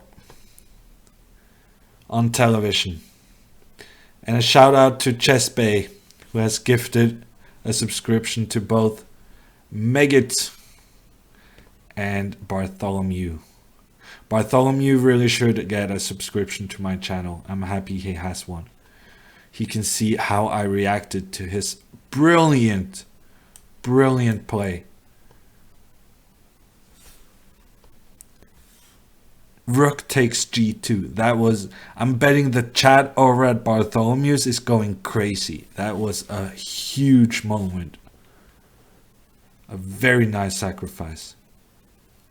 I really need to strike back. I feel like the trend is not in my favor. I'm getting crushed the last couple of games. I'm gonna start playing faster. And let's see what happens. And now I already love my opening. My opening has gone very well. And I have a good grip on the center. That's a good start. And I'm blocking his bishop on h1 is basically dead. So I think I'm winning. I think just four moves into the game, I'm winning. Because his bishop cannot get past these black pawns. And now he's trying to be funky because he realizes he's in trouble and he needs to do something weird to confuse me. But this time I have decided to play quickly. I will not be confused by your bishop d4 moves. On the other hand, I might play knight to b5. He stopped that. Then I might go here. Thank you to Smule for subscribing.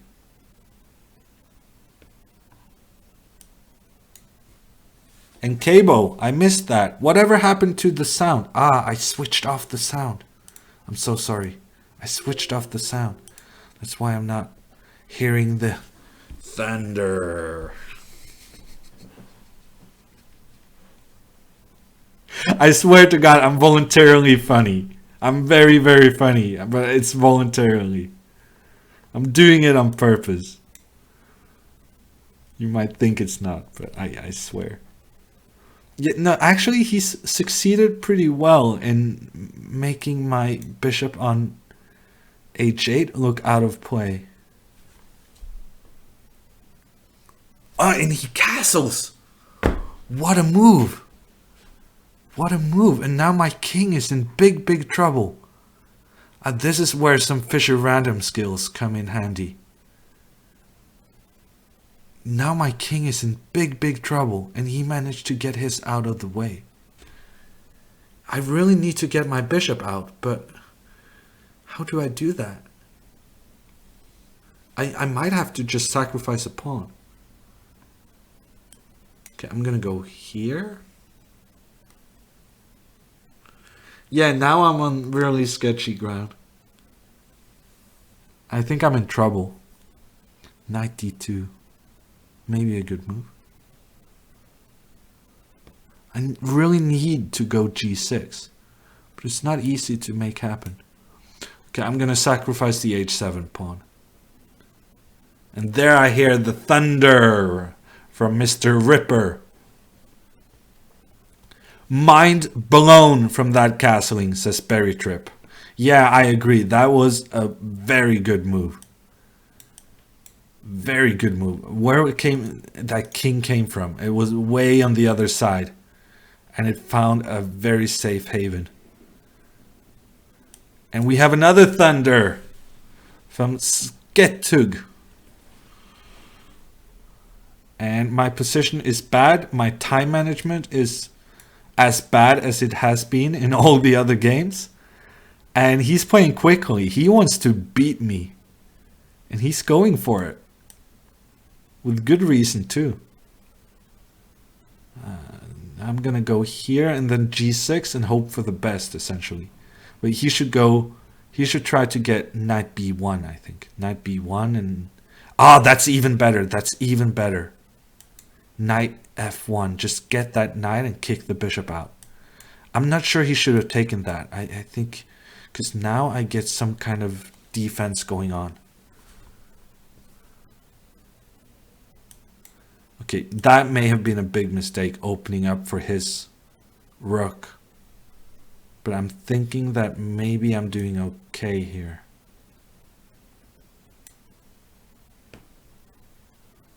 Rook there, I had not really anticipated. Ooh, it's tricky stuff right now. Tricky stuff. Ah, he made a mistake. He blundered something. Maybe he did it on purpose. I don't know. Did he do it on purpose? Is he threatening checkmate? I don't know. I'm going to take the bishop just to make sure. Just to be absolutely sure there's no checkmate. I'm going to take the bishop and then I'm going to win with 2 rooks and a bishop against a queen. That's going to be enough.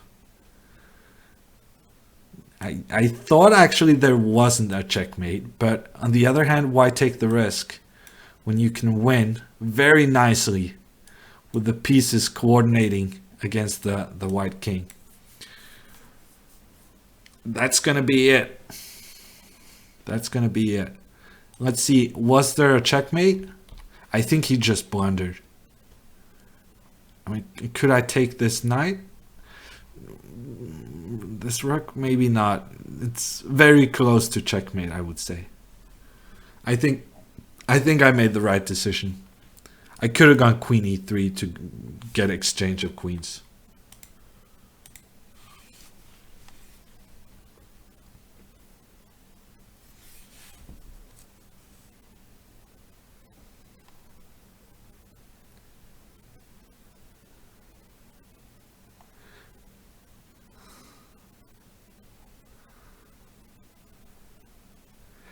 Bartholomew has 2,000 viewers. That is so cool. That is so cool. And they just saw me sacrifice my queen for a bishop. I'm pretty happy with that.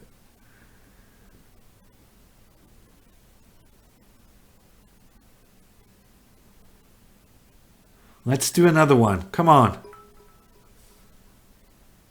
And thank you to Chesbay for... what's it called? Bits. Cheers. Cheers? Cheers? As in kind of cheers? Oh, it's my turn.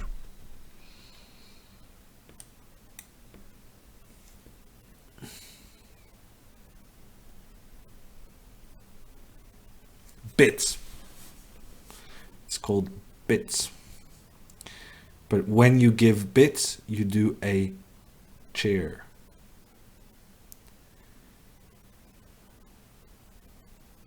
Learning by doing. I don't know. Now he just copied me, and then I'm not sure what to do. I kind of want to just castle. I'm not sure how.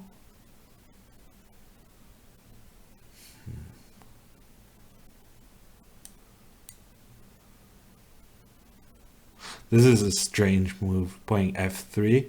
It's so passive and so... But it opens up for the queen, so why not?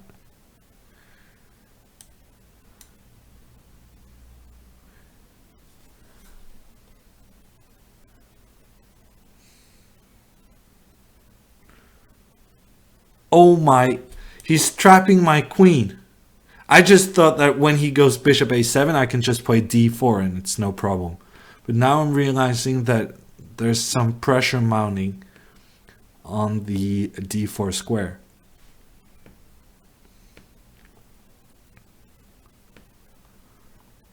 Focus on chess until successful. That is a very good acronym. Focus on chess until successful. But how do I judge whether I'm successful or not? Maybe I already am successful, so I can afford to have some fun. Ripper asks, do you know about a game called Othello? Yeah, we play it at our summer house. I don't know if it's a proper game, but at least we have this Norwegian version of it. It's pretty similar to Go, which is a very cool game.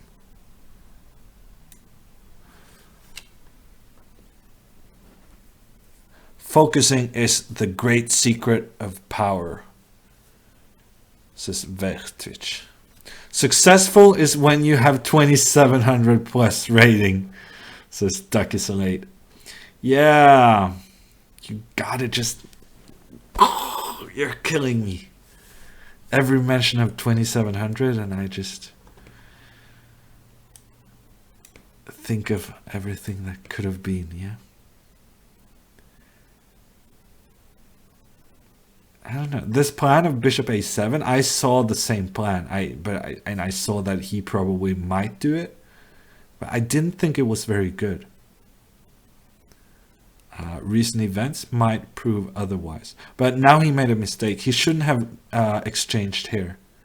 He should have gone f5 immediately, doing some kind of piece sacrifice, getting the open file for his rook. I thought, but on the other hand, now he's attacking this pawn and it's pretty difficult for me to defend. Going back with the queen to g1 isn't really... It's not the move I'm hoping to play. But on the other hand, if I go bishop b2 now and then a4, I trap his knight. And that's pretty good news. And now he's also opening up stuff for my bishop. So I might actually still be better, but this pawn structure is not really... It's not the most common pawn structure in chess, let's say. Now I'm coming with the knight, trying to go here. And when he offers the exchange, I'm just going to go for the exchange. Because now I have this move coming up.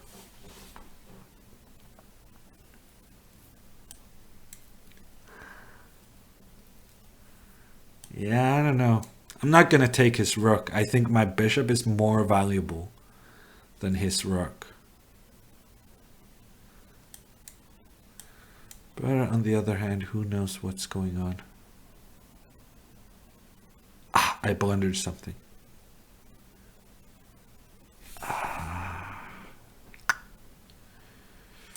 Okay.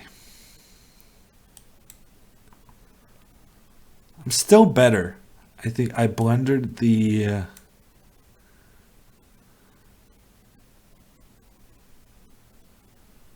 I think I'm still better. Actually, now maybe I'm not better. But his bishop is not really the best piece, right? So you would think that even in this position I have a decent stuff going on.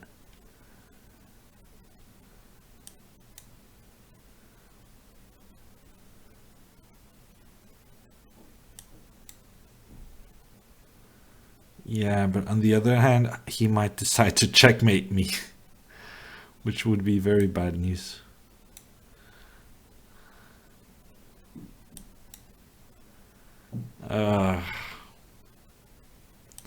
I completely lost control here somewhere.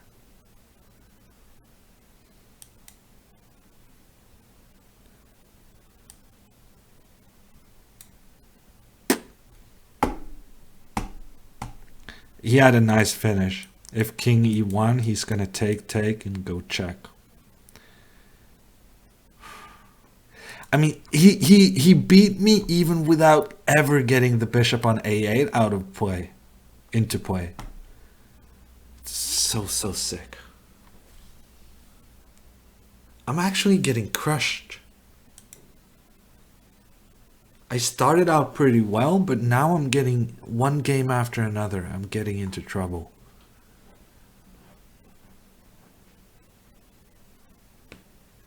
Skape trusler would be create threats, yeah, Morten. You still won the match. Well done, says Chessbay. No, we have one more hour. What are you talking about? We're doing 3 hours.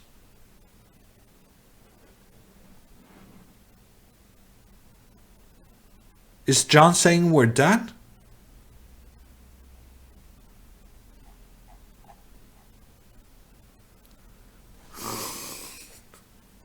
Chessbay thinks 3 hours is too much. Nah, I'm ready.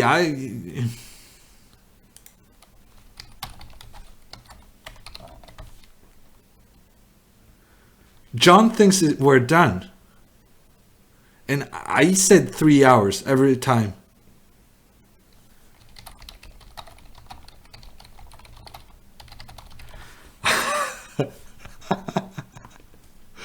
John is going, let's do it.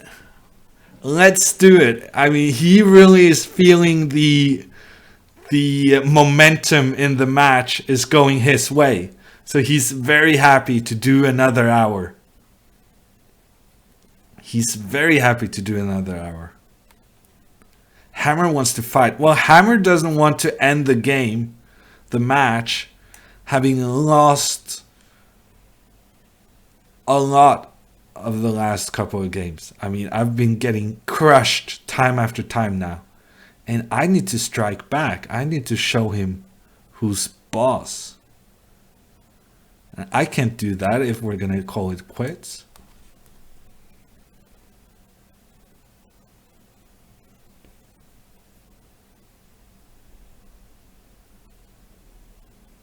Why not 6 hours, says Megat. Yeah, no, why not? I think the reason might be because I'm starting to feel a bit tired. It might be why I'm losing all of these games. A good chess player always prepares his excuses in advance.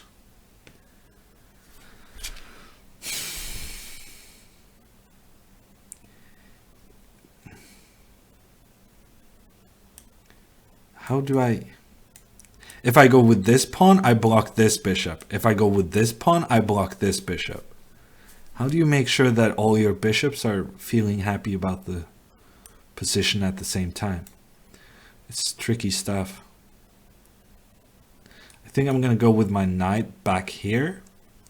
And then hope that having these two pawns reasonably located in the middle is going to be good for me. Duck is late. Ups the ups stuff even more. Goes, why not 10 hours?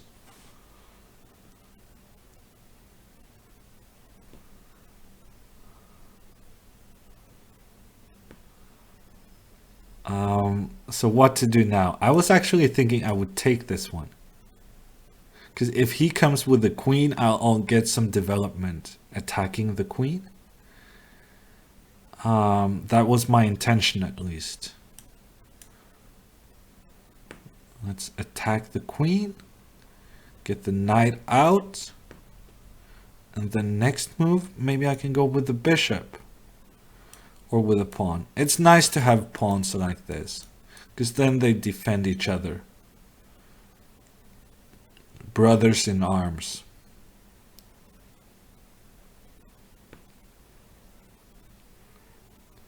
And now maybe let's do an attack over here. And exchange off on g3. I'm happy to do this. And now next move I go d6. And I'm reasonably solid. I'm pretty happy about this position. I thought I'll castle. And then go d5 maybe. d5. I changed my mind. I'll go here. Put the rook here. I need to do something with this bishop.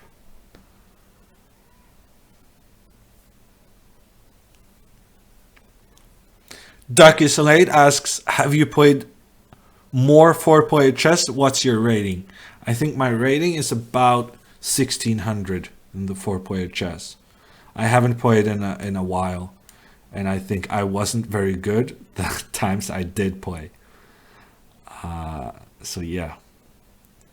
I always kept kind of just hoping that my opponents made a mistake instead of doing something aggressive. Let's see, bishop d3. I should be able to do something, right? I should push one of these pawns forward, but I'm not sure which. Let's move the bishop out of the way. And the king, let's move this one. I'm not sure how to proceed. So let's just stand here and do nothing. And let's let John make the decisions. He's slow on time. He's slow on time, so maybe let's just play quickly and hope that he does something silly. That's a reasonable strategy. So he goes e4, but it's not silly. It's actually pretty good. And now there's a weakness of my pawn, and I need to address it. So I'll exchange and then go attacking the d4 pawn. And then I go this move. Very good move. And what now?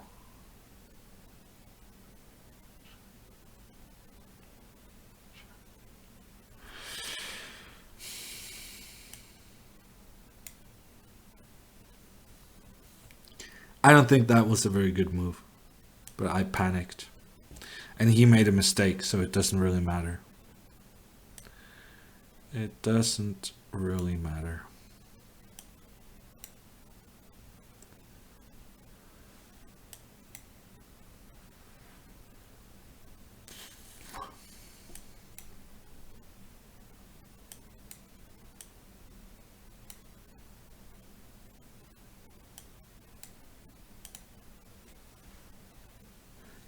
GM Ludinho.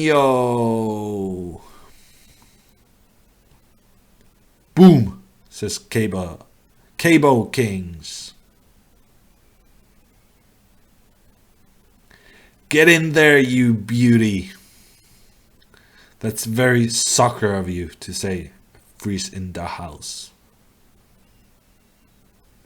Yeah, actually, I think I made a mistake. I think had he played the right move, I would have been in trouble.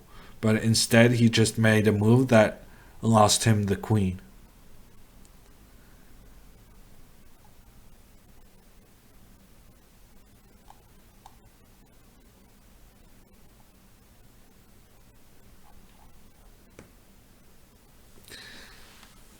What is John doing between the games? He never does rematch immediately. Is he doing some long analysis of how the game could have gone? I just want to do the next game, see what happens.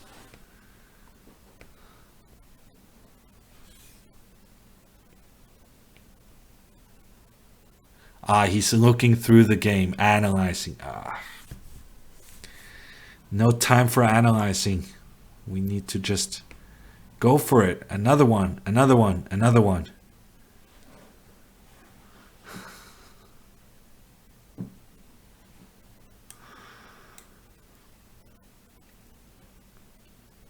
Lepork says that he hates people who don't rematch immediately.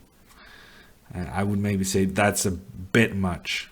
Hate is a strong emotion to have for rematch etiquette, but you know, whatever makes you happy.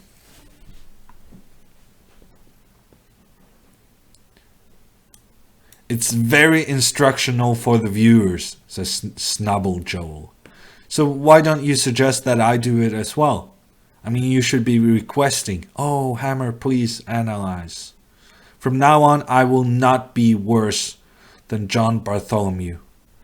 I will analyze for my viewers my brilliant games.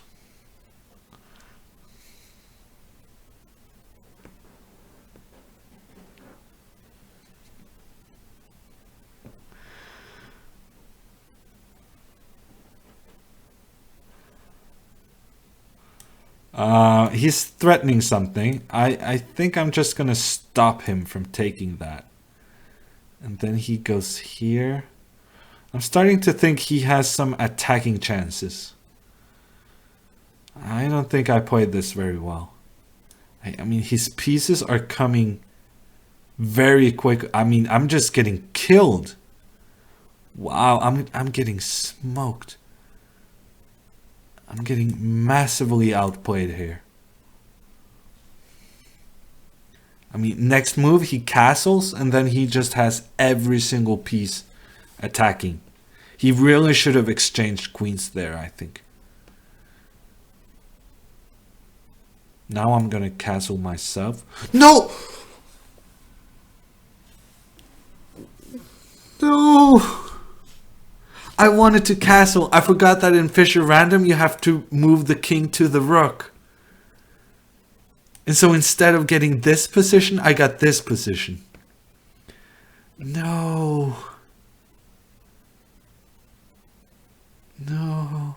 Just as I was starting to like my position, I really would have liked to have that rook here. No. And I'm spending too much time.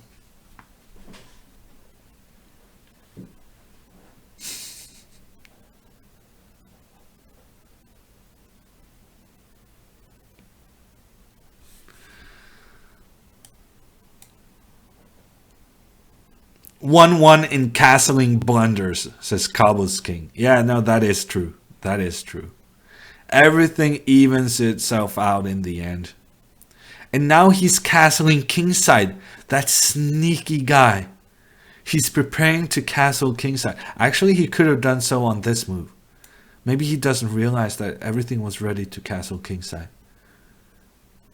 But, yeah. He thought he needed to move the bishop, but he didn't, actually. He could have just castled.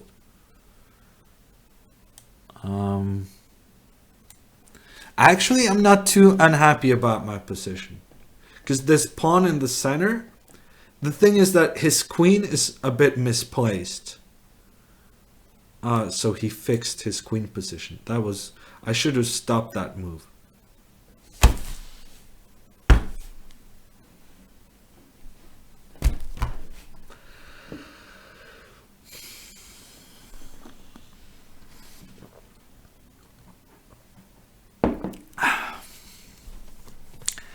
Yeah, that was not good.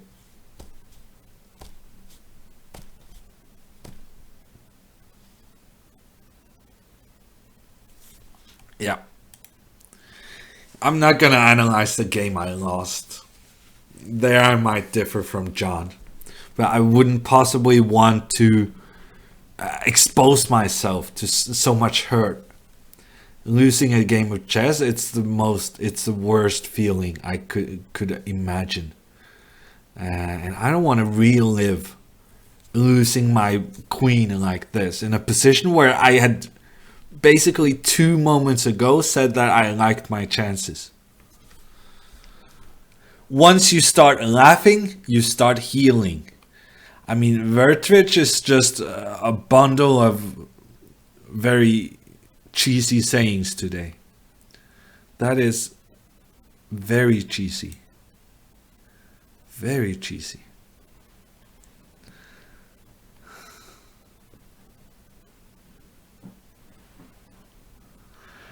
Okay, I'm getting crushed. I'm still up by 3 points, but I'm not sure that's gonna last for an entire hour. Cause I really feel like the last couple of games I've been just completely and utterly crushed.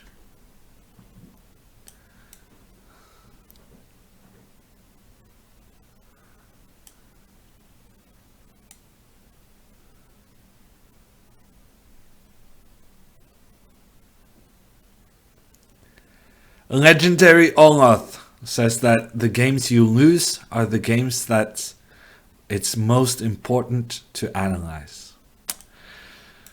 Yeah, keep telling yourself that. It's what all the great coaches say, right? I don't buy it. I don't buy it. I know what I did. I mean, I know when I made a mistake.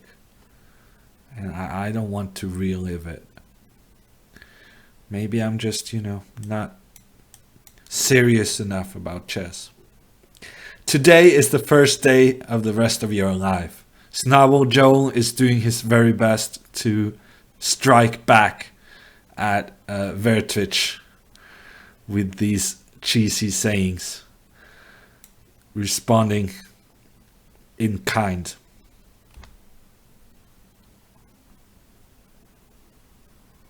I'm gonna play a little bit quicker. Actually, in fact, I have been playing a little bit quicker, which is why I'm 30 seconds up on the clock.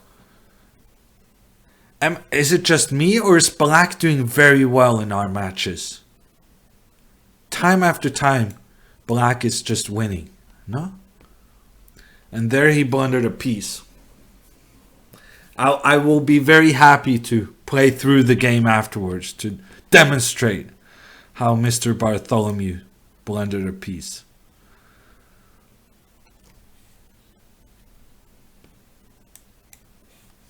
And then we can do some learning. And then I'm sure what will... No, but seriously, I mean, he blundered a piece. What is he going to learn from that? Not to blunder a piece another time?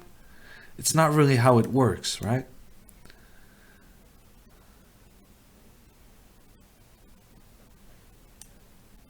I do understand that there are lessons to be learned from your games lost, but most of the time you already know what you did wrong.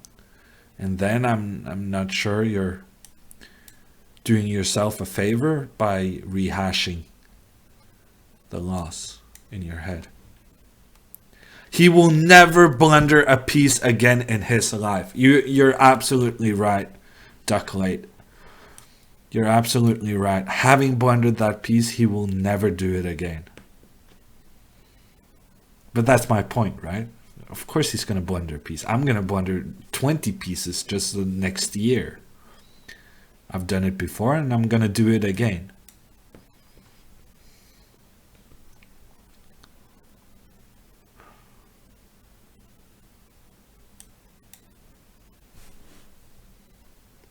With great power comes great responsibility. Soon I'm gonna I'm gonna start blocking people for those cheesy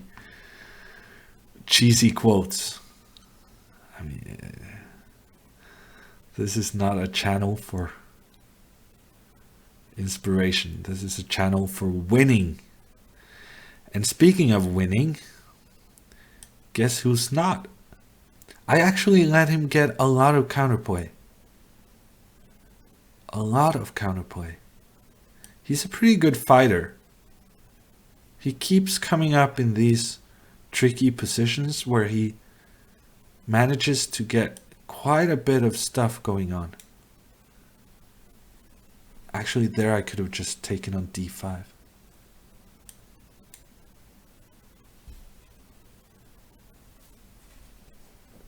No cheese allowed in my channel. No cheese will be melted. Cheese is on my no-go list.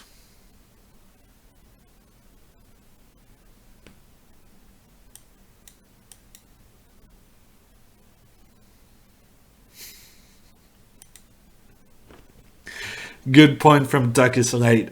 If you use lots of time rewatching all your blunders, you'll get so upset and demotivated that you will stop playing chess and then never blunder again. I think there's some truth to that. Good game, says Cabo King. It takes more muscles to frown than to smile. That is untrue. That is not true. No, wait, maybe that is true. That's either true or not true. I read that somewhere. This is Hammer insight. It's either true or not true. You smile more because it uses less or more muscles. I thought smiling required a lot of muscles. I don't know.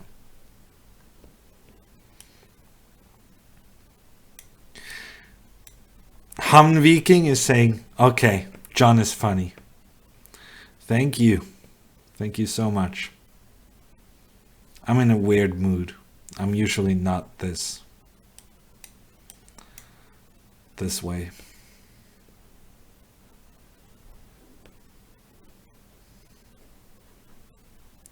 We need more Hammer insights, says Chiges. More Hammer insights. You should develop your pieces and control the center.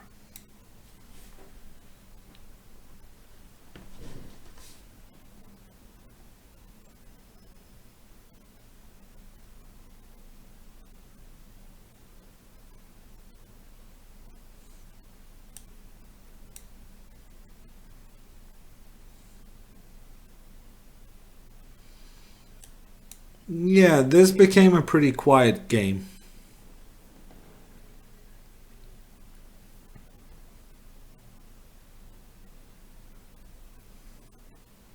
I don't think much is going on. All castle, hill castle. Something will happen. Someone will win, someone will lose. And a life goes on.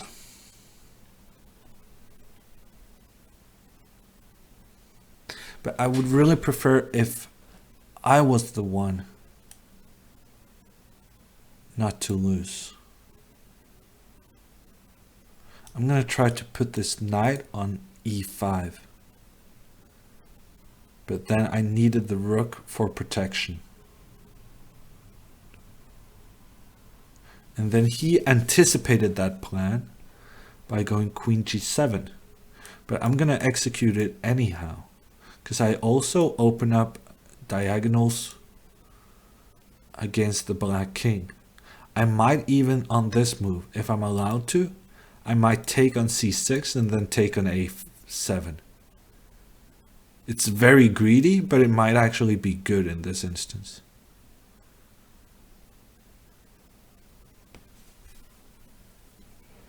Megat asks, please keep streaming all day, every day.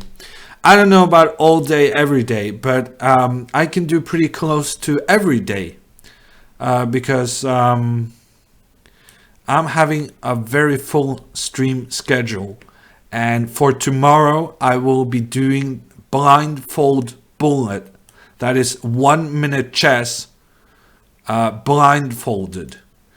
So I think that's going to be a really nice show. On Wednesday, there's the Norway Gnomes against the Oslo Trolls.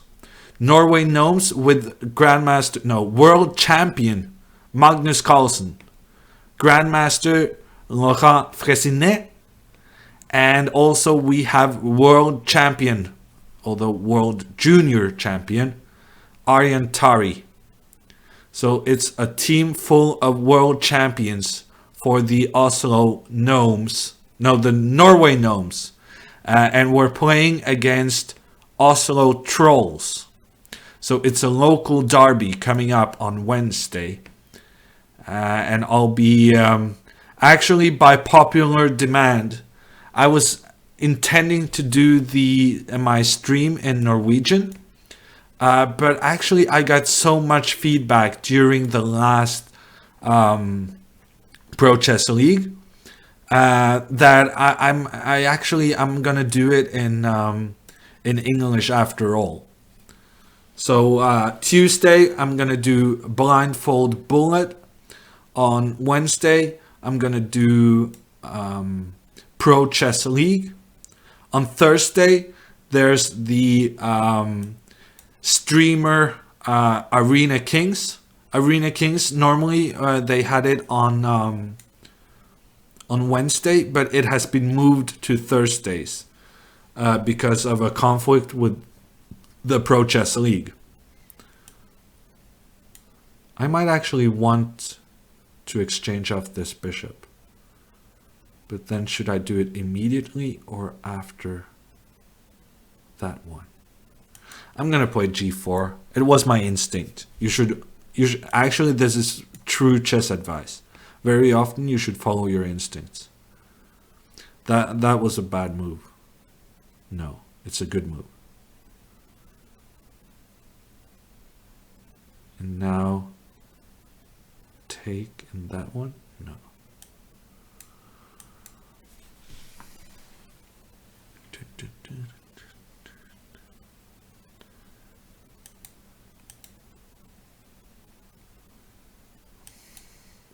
And now we need to find out how to win this with a pawn up.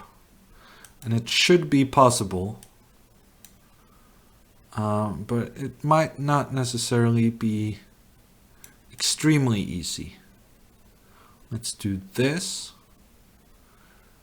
Removing some of the opponent's good pieces. Magnus won an endgame very similar to this in the Tata Steel playoff. So I guess I'm just gonna copy him. Do a lot of the same stuff he did against Anish.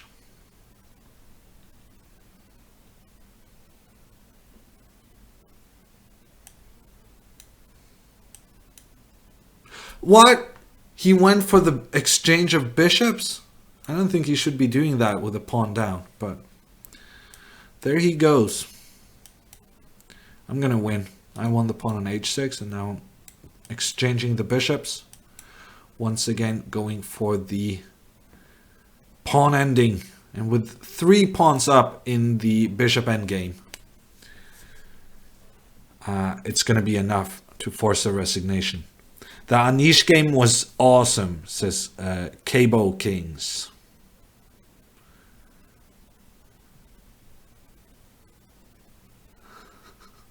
Please stop streaming every day, says Angle. No way I will finish my master thesis in time. I'm sorry. I have some good news. I'm going away for the weekend. So you're gonna have Friday, Saturday, and Sunday. Well, actually, sorry. On Sunday, this I should mention too. On Sunday, there's a special Pro Chess League event. It's going over 4 hours in which every team in one division plays against every team in the other division. So there's a special event of the Pro Chess League on Sunday. Basically, there's so many good chess events coming up at chess.com that I'm sorry. I mean, that master thesis, it's just not gonna happen. No way you'll be able to finish it in time.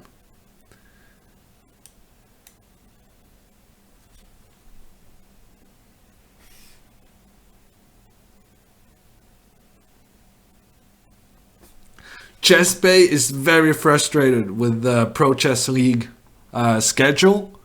It's not suited for her sleeping rhythm. Yeah, no, I don't know. Apparently they really like chess over there. I might actually checkmate him with knight g4. That would be so awesome if I could manage to. I'm gonna try. I'm gonna do this exchange.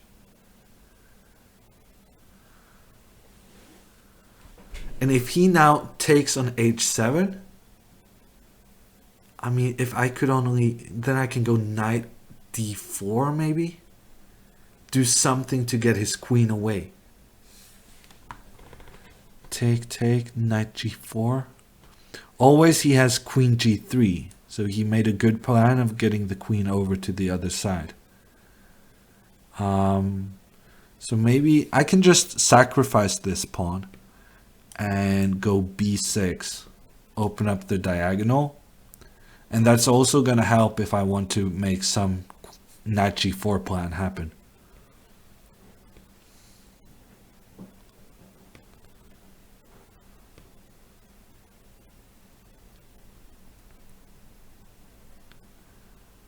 e4. So he wants to block the diagonal. I cannot checkmate him because he can castle at any point. He can castle at any time, but so can I. And now when I castle, I can go d5 next move and harass his queen. But on the other hand, now he just plays g3, making my move look pretty silly. I'm gonna go bishop c6. I think I'm gonna need the bishop to defend on this diagonal. Knight g4, knight f2. What a cunning plan, says Irigis. Yeah, no, it was a pretty cool plan, but I never managed to get it working. I could only mention it. I never really could come even close to completing it. And still this pawn on h7 is hanging. And now we're approaching the time of day when he's going to be thinking really hard about actually taking it. Because now I'm threatening to take here and then go knight g4 or something. Yeah, so he takes. And let's see what happens. Honestly, I'm not even sure myself. I think I'm going knight g4, basically whatever he plays. So knight g4, but takes. He gets his queen back.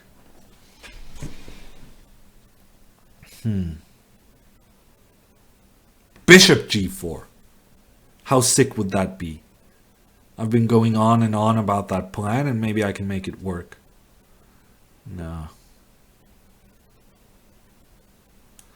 Okay, let's just play some normal move. f6. I could have played f6.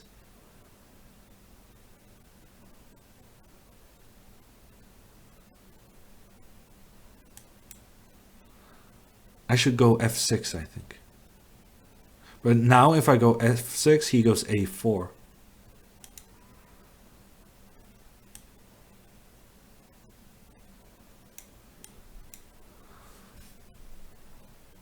I'm not sure this is going to work, but I thought it looked funny.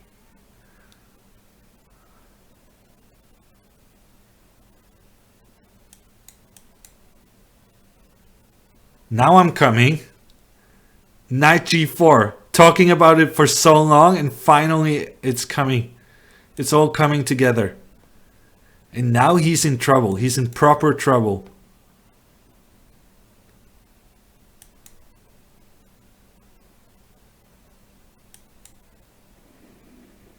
And the thunder strikes. Thank you, Falloutski.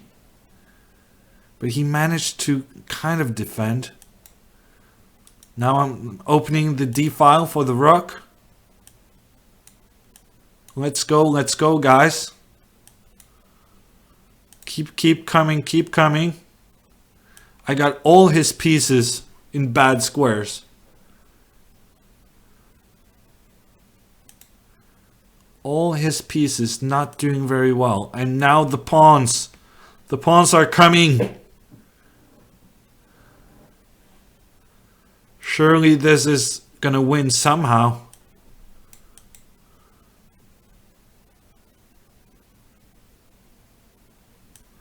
The pawns are coming. 2 connected passed pawns on the 7th rank. That is what I call pawn power.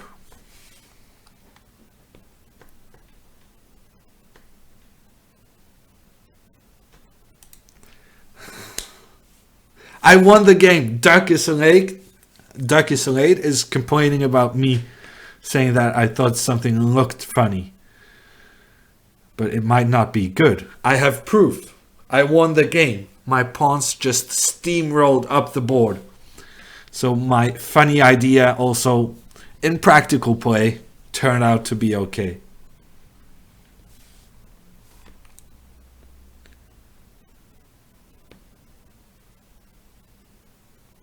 Chess Bay is telling me to thank Gothpolsen for gifting the last sub. Thank you. It's hammer time. I feel like whenever I have the opportunity and there's a bishop in the corner, I feel like I should play e4. Just to kind of block the bishop, but also now I have this bishop opening up, this rook. E4 seems like a sensible move. And also Fischer played e4. He said e4 was best by test. And this is Fischer Random. So I really should follow the old guy and do as he recommends.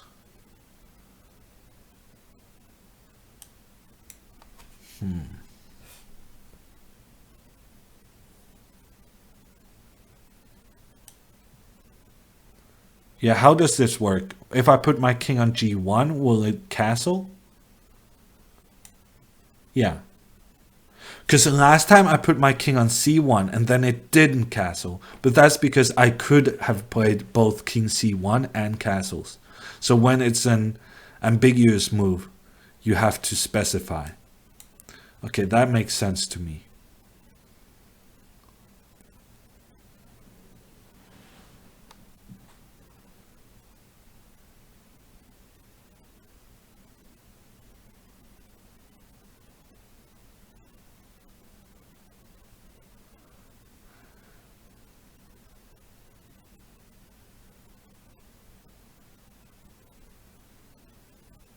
It's so tempting to go b4. I mean, he's basically asking for it. I have to do it.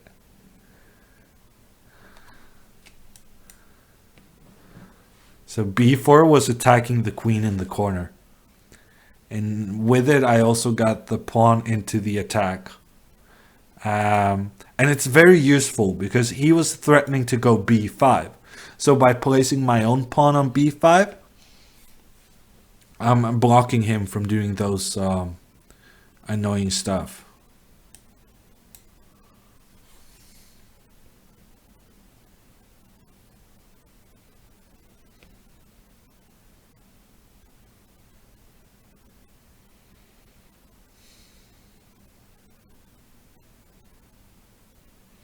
On the other hand, I kind of ruined my own pawn structure.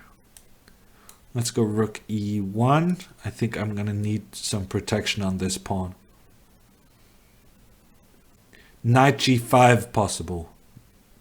Yeah, but on the other hand, then he just goes queen g7 and my knight on g5 isn't doing much. But I'll keep that in mind. Suggestion from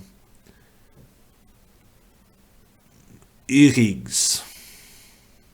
Knight g5 is a good move. People in the chat agree. I disagree. I think there's one threat and it's easily parried. I want to go rook b1. This is the move I've been thinking about.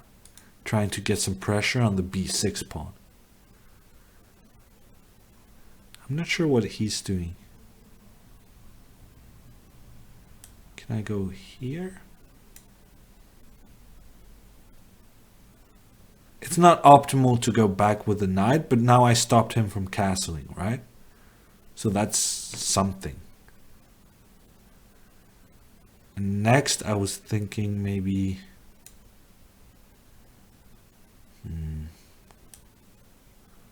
this maybe? Now I'm threatening knight g5. And now I'm going knight c4. And this is why I put the bishop on e2, because I wanted the option of going bishop takes f3. But judging by that move and the speed he played it, he was pretty happy with me going with the bishop here. And suddenly I'm low on time. I thought I had a good position, now I'm not so sure anymore. But it's interesting. And both queens still stuck in the corner. Not really accomplishing much.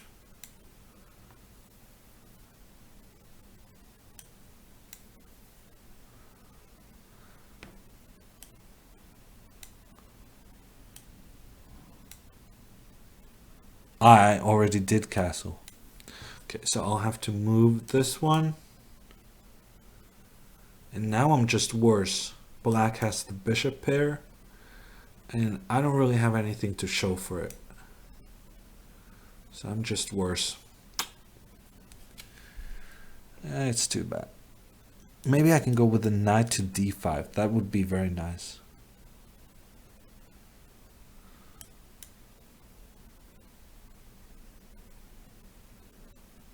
Wow, taking that pawn, that's... I don't like that idea from him. I don't think that was a good move. And now he's voluntarily going into this knight d5. I'm not sure knight d5 was going to be good on the next move, but it would have been very annoying for him to deal with.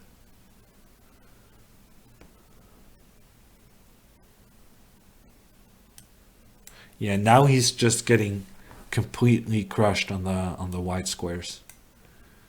He has no chance now. No chance. Maybe I played too quickly there.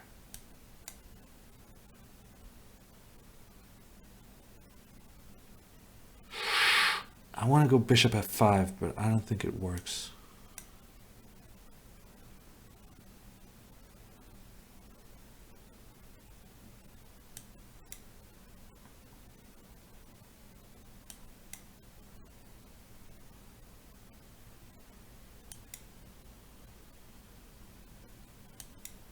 I missed that one.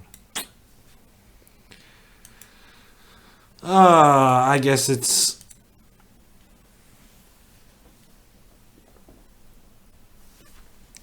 he's going for the win.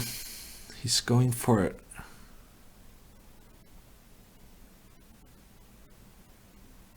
And I just froze. I completely froze. Wow. But I couldn't find a good move. I thought I was the one attacking. What on earth happened? I completely froze.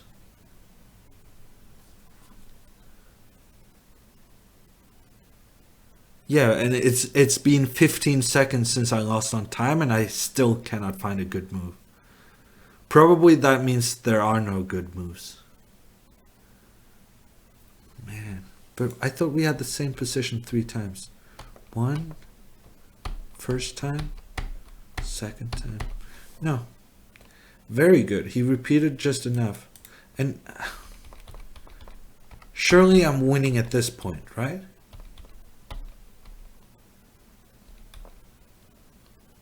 I was too quick to play d6. That only helped his king. But I don't know. Maybe it was definitely not as easy as I had thought.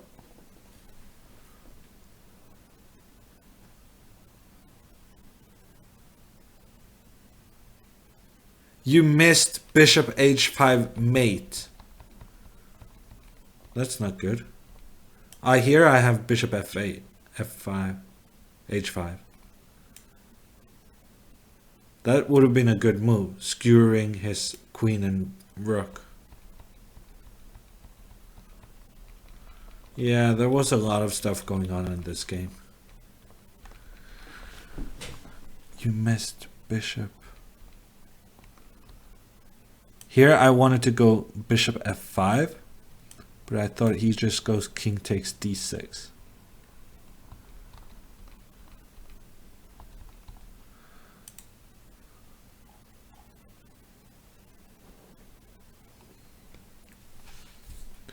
Wow, big host, says Halvar. Thank you to the official chess channel. Thank you everyone coming in from Gibraltar. The Gibraltar Masters just finished. And John says that he has sent a rematch.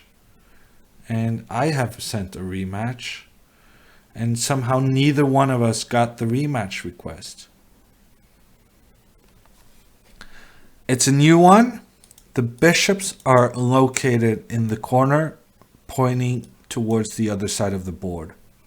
So I'm thinking maybe this time I'll try a fianchetto. And thank you so much to Maiden3 for the 500-bit donation.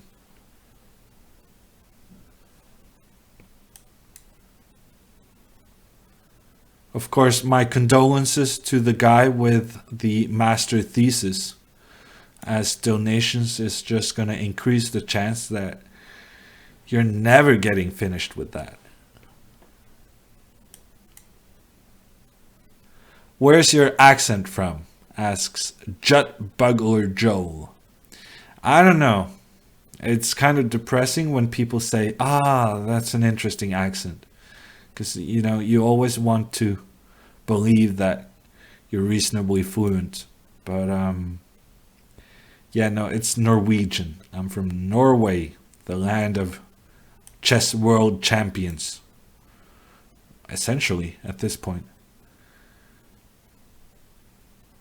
Okay, f5 was maybe not a good move. I just let him block my bishop on d8 for no reason at all. And I have nothing to show for it. I'm seriously considering just giving the knight on e5. The problem is that if I do so, then he's just going to come attack my rook afterwards. Trap the rook in the corner. And that's not going to be good either. Yeah, I really hate my position.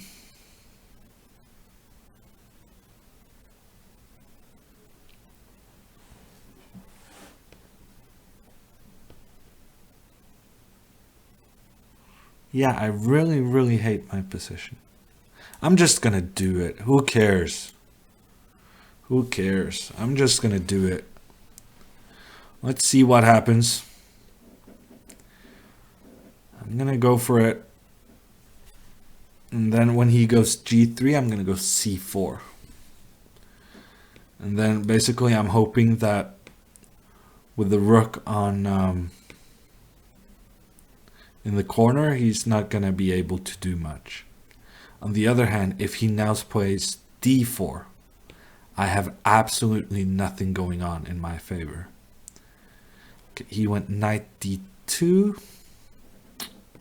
Still big problem with the rook hanging. Big problem with the rook hanging. So having already sacrificed a full rook, I don't feel like I should step down. I should back down. So now it's just keep pushing those pawns. And remember that John is on a stream, right? So he's going to be very nervous if he manages to lose with a full rook up. So basically at this point it's psychological warfare going on. Trying to make your opponent think that people will laugh at him if things doesn't go his way. Of course, now I realize that he can just castle, and then I still have absolutely nothing going on. Okay, now I'm threatening to save the rook. Ah, but he doesn't care. That's interesting. He allows me to save the rook, because now I'm still a piece down. Actually, I think that was a good decision. There's no reason to give up the rook. Yeah, I'm still just a piece down.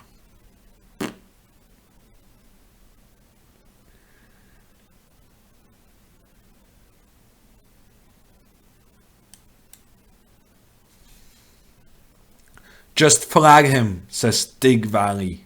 But the thing is, we're playing with increments. We're playing with increments. So flagging people is very, very difficult.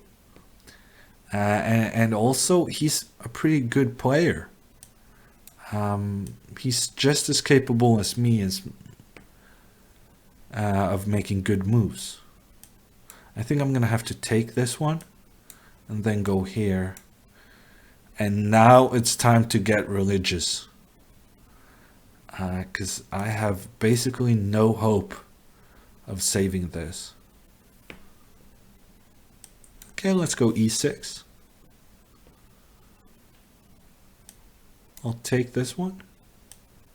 Check. Knight d2. Okay, things got interesting? No. Things got interesting, I think. I mean, this is not clear at all. This is a very messy position. Who knows what's going on?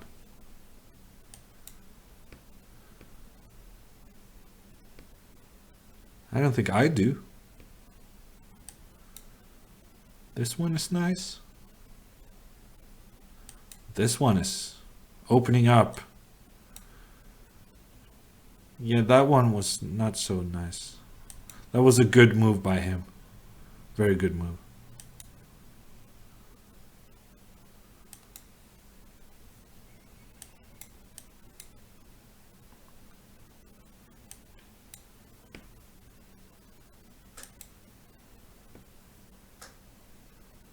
I don't know. It's still unclear, no? Okay, I almost lost on time. Now it's not unclear anymore. He's quick. I always think that when he starts playing so quickly, when I'm low on time, I always think it's a mistake. I think that he should kind of compose himself more. But time and time again, he's proven that I'm the one making the mistakes when I'm low on time, and he's just playing quickly and provoking stuff, right?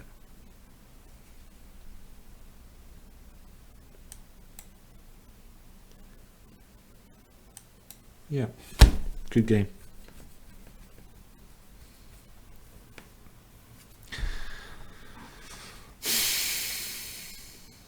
I'm still up in the match, but time and time again, I'm getting crushed on the board. And I don't really understand why. It's just that the positions we're getting out of the openings are always strange. So I start spending a lot of time and then I end up having no time left.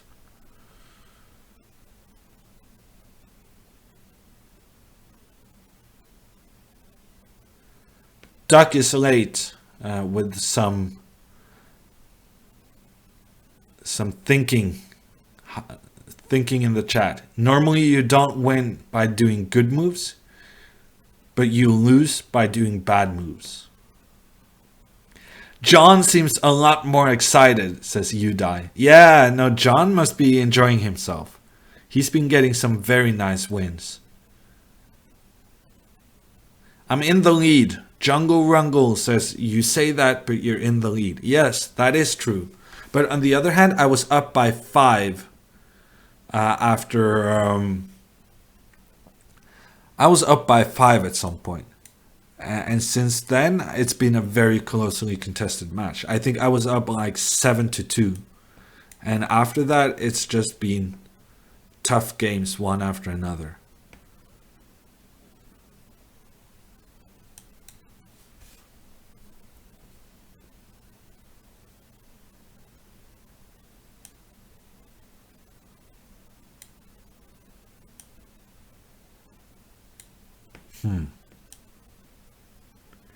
Am I somewhat nervous about him coming here? No.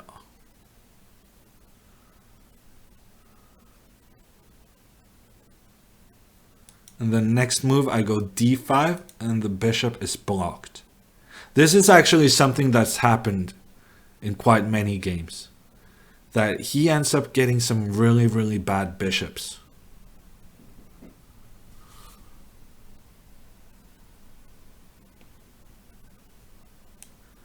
I was up by 6, says Mr.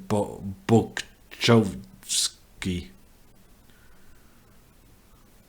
I'm sorry for butchering names. Some of the Twitch names, I kind of excuse myself for not having a clue. But something that actually feels like a normal, reasonable name, those butcherings I'm sorry about.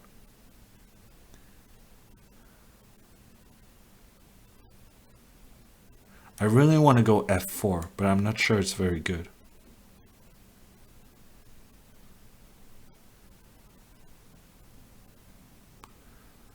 Let's just take it. Let's just take it and castle. Big advantage. And the bishops ruling the board. Now he's threatening down here. Cheeky.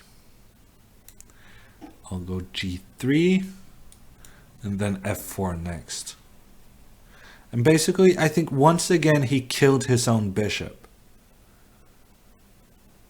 Actually, I'm not going to go f4. I'm going to go f3.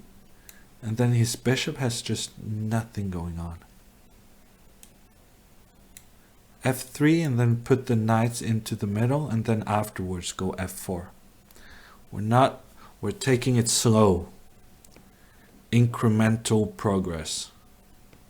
But on the other hand, if you're just going to put your knight on e5, I'm going to be very tempted to go f4.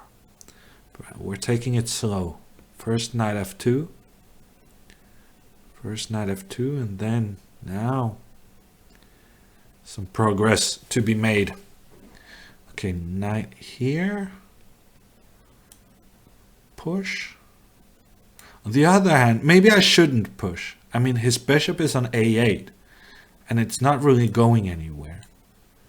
So maybe if I just keep doing my build-up play, that might be an even better idea.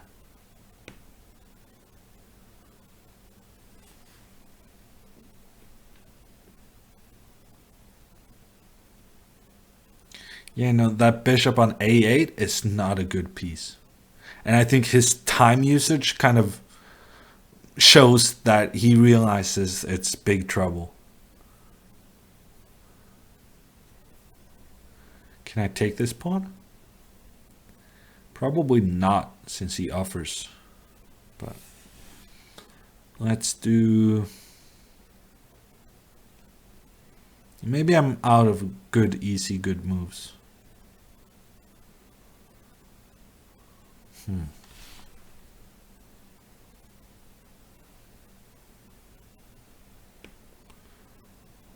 I'm going to go h5. That was his idea. And I just played the worst possible move I could have played. Because now I weakened my pawn on g3. That was... h4 was such a bad move. Such a bad move. And this is going to be a bad move. This... I'm panicking. Proper panic.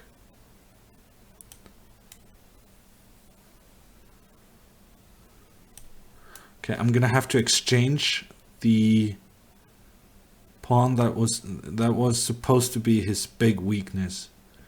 And now he's going f5. And now this one is hanging. I mean, what is going on? Suddenly just everything went south.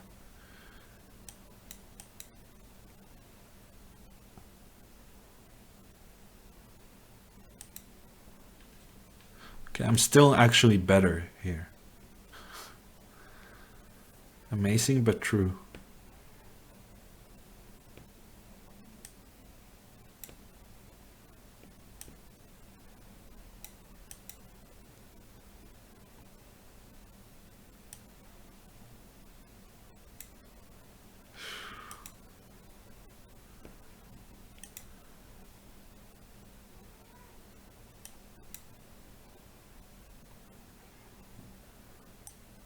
This has been a weird game. Maybe I can still play for a win. I should not have done that. I should not have played for a win. Oh, come on. Oh, I should not have played for a win there. Okay, he makes a draw. Maybe it's not a draw, actually.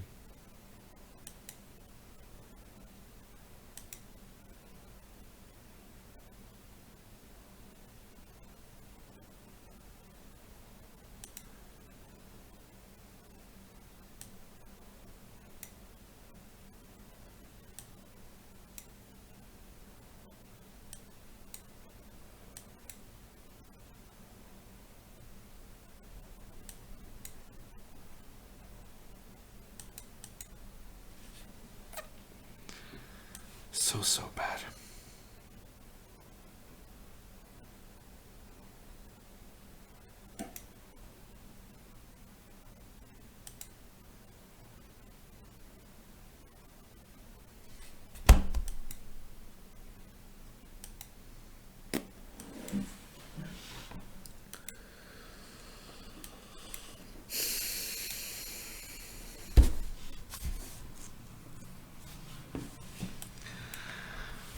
Yeah, I don't know what to say. Do you want to resign? Yes.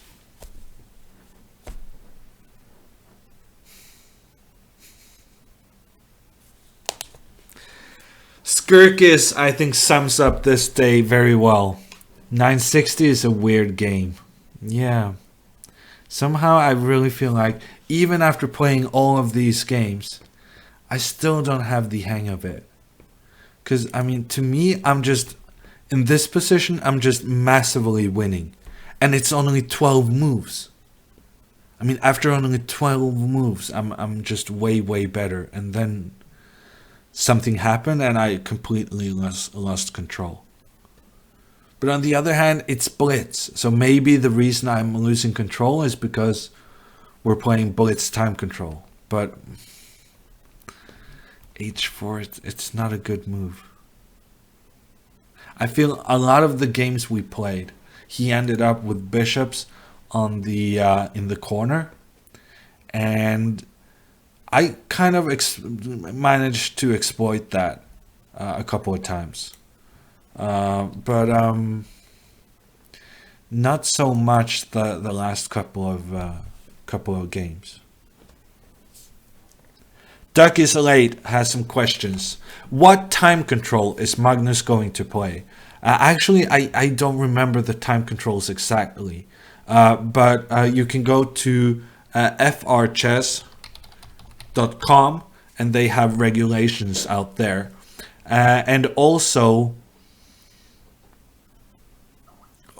he's... Yeah, no, the regulations is at frchess.com. This is the match Magnus is playing against Hikaru. And it's going to be 8 rapid time control games and 8 blitz games. So they're doing 4 days of rapid and 1 day of blitz. So essentially, I think they're going to have to do something similar to us. They're going to have not very much time, and it's going to be a weird position from the get-go. Well, to me, I think the only major rule change in Fischer Random compared to normal chess is the castling rules. And the castling rules, I feel like I got down. I mean, I understood the castling rules. I understood when it's good, when it's bad. But what I did not understand was kind of the bishops. So I think my conclusion after this 3-hour match of Fischer Random is that the bishops are very tricky in Fischer Random, because you really have to make sure that they have some nice diagonals. And if your opponent manages to get nice diagonals instead of you, or faster than you, then you might be in trouble. And if you manage to use your pawns in a good way to block your opponent's diagonals, to essentially do what I did here, right? I'm creating pawns blocking the bishop on a8. The only problem was that I wasn't paying attention to his plans, and he managed to go f5. So if I had done something like g4 here, I think I'm much better with white. I think this bishop is going to spend so much time getting out, and I have a pleasant space advantage. So yeah, I think it's going to be really interesting to watch Magnus and Hikaru. I assume they will play a lot better than what I did, but I'm not entirely sure that they can kind of articulate what the problem of Fischer Random is. And I have this idea in my head that it's the bishops. You gotta watch out for your bishops. You gotta make sure that your opponent isn't allowed to block your bishops in. So that's my theory. And Sigi, I don't know how to pronounce that, asks, isn't your light squared bishop similarly bad? Yeah, but in a different way. Because whereas I'm blocking his bishop from ever doing anything, and I have a space advantage. So number one, I have a space advantage regardless. Thank you to DG177 for subscribing. Yeah, my bishop is pretty bad, but I have a space advantage. So I have more room to maneuver the bishops to a better spot. And also, because of the pawn structure, because it's my pawns, not my opponent's pawns, I can choose to push them forward when I want to. So at an opportune moment, I would want to go f4 and e5, and then I will open up for my bishop, hopefully creating some threats in the meantime. So yeah, it's I guess I'm saying something about bishops, but at the same time it's also about space advantage, that you have more room to maneuver than your opponent, and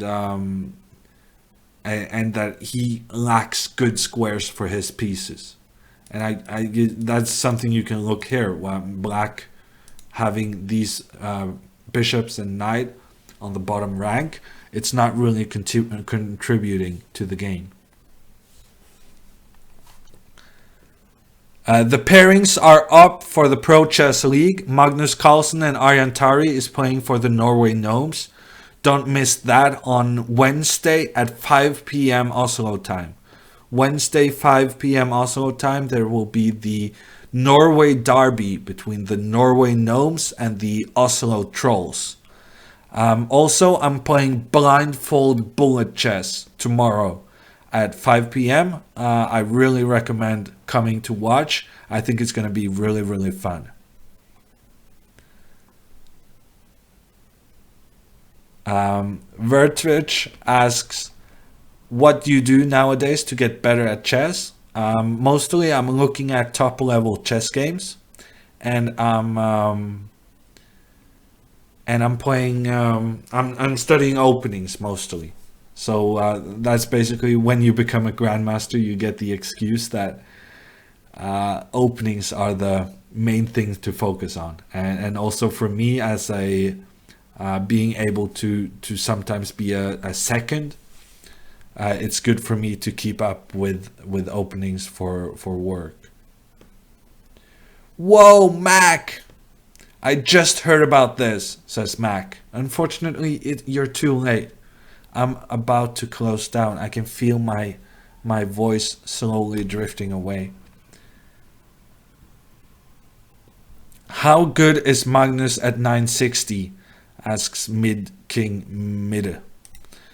And we're gonna find out. So this match against Bartholomew, I managed to win 13.5, 10.5, but it was very closely contested throughout. And this was a prequel to the match between Magnus Carlsen and Hikaru Nakamura. Hikaru is coming to Norway to play a Fischer Random match against Magnus. It's going on in Bærum, Høvikodden, at the Henny Onsdag Kunstsenter. And yeah, I think it's going to be interesting. I think essentially we will find out who is the best chess 960 player. And what's interesting is also that we will find out Magnus when there's something on the line, when he's concentrated, can he play chess 960 in the same way as he plays normal chess? Because up to this point in the chess.com speed chess matches, Magnus has been really poor at Fischer Random. So he really needs to improve there compared to what he's shown.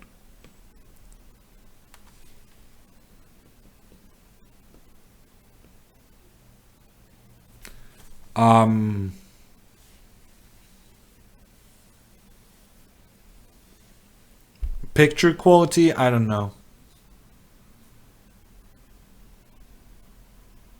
Magnus will win. He owns Hikaru at everything, says Anton Squared.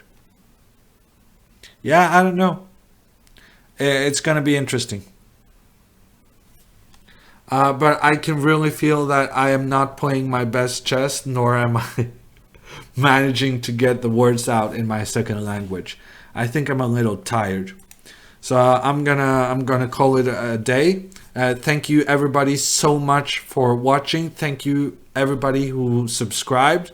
There's gonna be a lot more chess content coming on my channel. Do stay tuned to my events schedule. I'm keeping that up to date as much as I can. And yeah. Thank you, everybody. I'll be hosting John Urschel next. And he is a real-life American football player who's also some kind of a math genius. So that's very cool, and I'll be hosting his channel next.